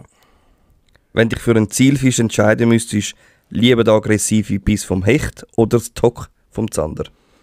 Nein, ich bin da schon mittlerweile auf Hecht, einfach weil die Masse, die am Schluss kann kommen, im Normalfall, oder die Kraft viel höher ist und einfach fürs Süßwasser doch ein relativ cooler Drill ist. Kommen wir zu der letzten Frage. Hast du die gut durchgewunden bis jetzt? Ja, du hast ja keine 6 Fragen gekommen. Gut, stelle ich jetzt auch nicht. Kannst du dich beruhigen. Nein, kannst du dich beruhigen, ist okay. Lieber mit einem Köder am Wasser und immer den Spot wechseln oder immer den Köder wechseln, aber am gleichen Spot bleiben? Nein, lieber den Spot wechseln. Ich bin eher einer, wo... Also Köder ist für mich halt so ein Grundding, habe ich drin Vertrauen und dann kann ich den Tag fischen ohne wechseln. Auch wenn jetzt vielleicht einer neben mir ein bisschen besser fängt und ich das Gefühl habe, ja nein, ich fische jetzt halt selektiv auf... Also, nein, Spot wechseln. Da habe ich gar kein Problem mit einem Köder. Okay. Ja. Gut. Das wär's schon gewesen. Ja, voll. Stark. Ich würde sagen, wir kommen jetzt so langsam zum Schluss. Ist jetzt Ja. eher eine lange Podcast-Folge gewesen. Ja, gibt viel zu tun für mich. Der Oli schneidet ihn ja nicht. Ja, ich habe Geburtstag am Sonntag. Happy Birthday. Ja, siehst du, wenn der Podcast rauskommt, gratulieren alle noch dem Oli, bitte. Richtig. Ich bin eigentlich nicht so der Typ, der das ankündigt. Ich weiß nicht, warum sie das gemacht haben. Das ist so. Aber Schenken dem etwas, Ja, nicht nur Nachrichten. ja, schenkt ihm irgendwie einen feuchten Händedruck oder so. Parlamellis. Parlaments, genau. Und da sind wir schon beim Thema. Gewinnspiel wollen wir noch. Hast du stark. Ja. Ich habe dir das nicht mal geschrieben im Mail, glaub? Nein, aber glaub nicht. Aber sonst hätten die mich ja gar nicht eingeladen. ja, hätten wir das so gemacht, um die Prominenz im Haus anfangen. So. Ich kann es nicht genug sagen, aber ich kann es schon genug sagen, aber ich kann es nicht genug sagen. Ja, vielen Dank für die Einladung, machen wir gerne ein Gewinnspiel. Ich würde sagen, aus Aktualität dann ein Set Lamellis. Da können wir sagen, der Gewinner darf entscheiden, ob er nach Farbe oder nach Grösse will gehen oder wie auch immer. Er darf sich 10 Einheiten Lamellis aussuchen. Wow. 10 Einheiten Lamelli. Egal welche Grösse, egal welche Farbe. Genau. Ob slim oder normal. Genau. Wow, sackstark. Hey, Fonso, danke vielmals. Bitte. Stark. Ich würde sagen, er hat einen fetten Applaus verdient. Was Und die Lamelli sind geile Köder im Fall. Ich muss sagen, ich fische es auch. Wie schon mehrmals gesagt, das Marketing finde ich schwierig, aber ich fische es auch. Sie funktionieren auch. Jeder, der eine Chance ist so. Ja, ist am absolut. Schluss überzeugt, Absolut. aber zuerst muss er ins Wasser. Ja. Genau, und jetzt Was müssen sie dafür tun, dass sie gewinnen können bei diesem Spiel? Schreibt rein bei Spotify, bei welchem Gewässer, auf welchen Zielfisch ihr den Lamelli einsetzen wollt. Und dann würde ich sagen, wenn wir den nächsten Podcast aufnehmen mit dem Geier, kann davon so eine Sprachnachricht machen zum Beispiel und kann dann sagen, wer das Lamelli-Set, wer die 10 Lamellis aussuchen. Ja, machen wir so. Perfekt. Alright. Hey, nice. Dann würde ich sagen, wir kommen zum Schluss. Zum richtigen Schluss. Ist jetzt eine lange Folge gewesen. Und das letzte Wort. Oder willst du noch etwas sagen? Nein, ich würde einfach Danke sagen, Afonso, dass du dir Zeit genommen hast, um da zu uns im Podcast zu kommen. Ist nicht selbstverständlich, dass man das macht. Danke für die Einladung, ja. Gerne. Dass er vor allem vom Kanton Schweiz ins Aargau kommt. Ich kann ja auch wieder zurück, das ist gut. Ich habe jetzt extra vorher noch einen rausgeschickt, um das Käbeli durchzuschneiden. Oh. Er hat Garantie noch. 2 Jahre. Hey, ich habe es mega spannend gefunden. Ich glaube auch, die Zuhörenden finden den Podcast mega spannend. Nico, willst du auch noch etwas sagen? Ich übergebe eigentlich das letzte Wort gerne an unserem Gast. Ja, ich kann eigentlich auch nicht mehr viel zu sagen. Ich habe schon viel zu viel geschnurrt.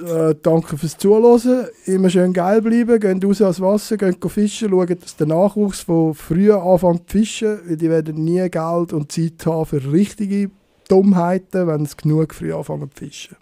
Perfekte Abschlusswort. Ja, wir sind draußen für heute. Ciao zusammen. Salute, alles Gute.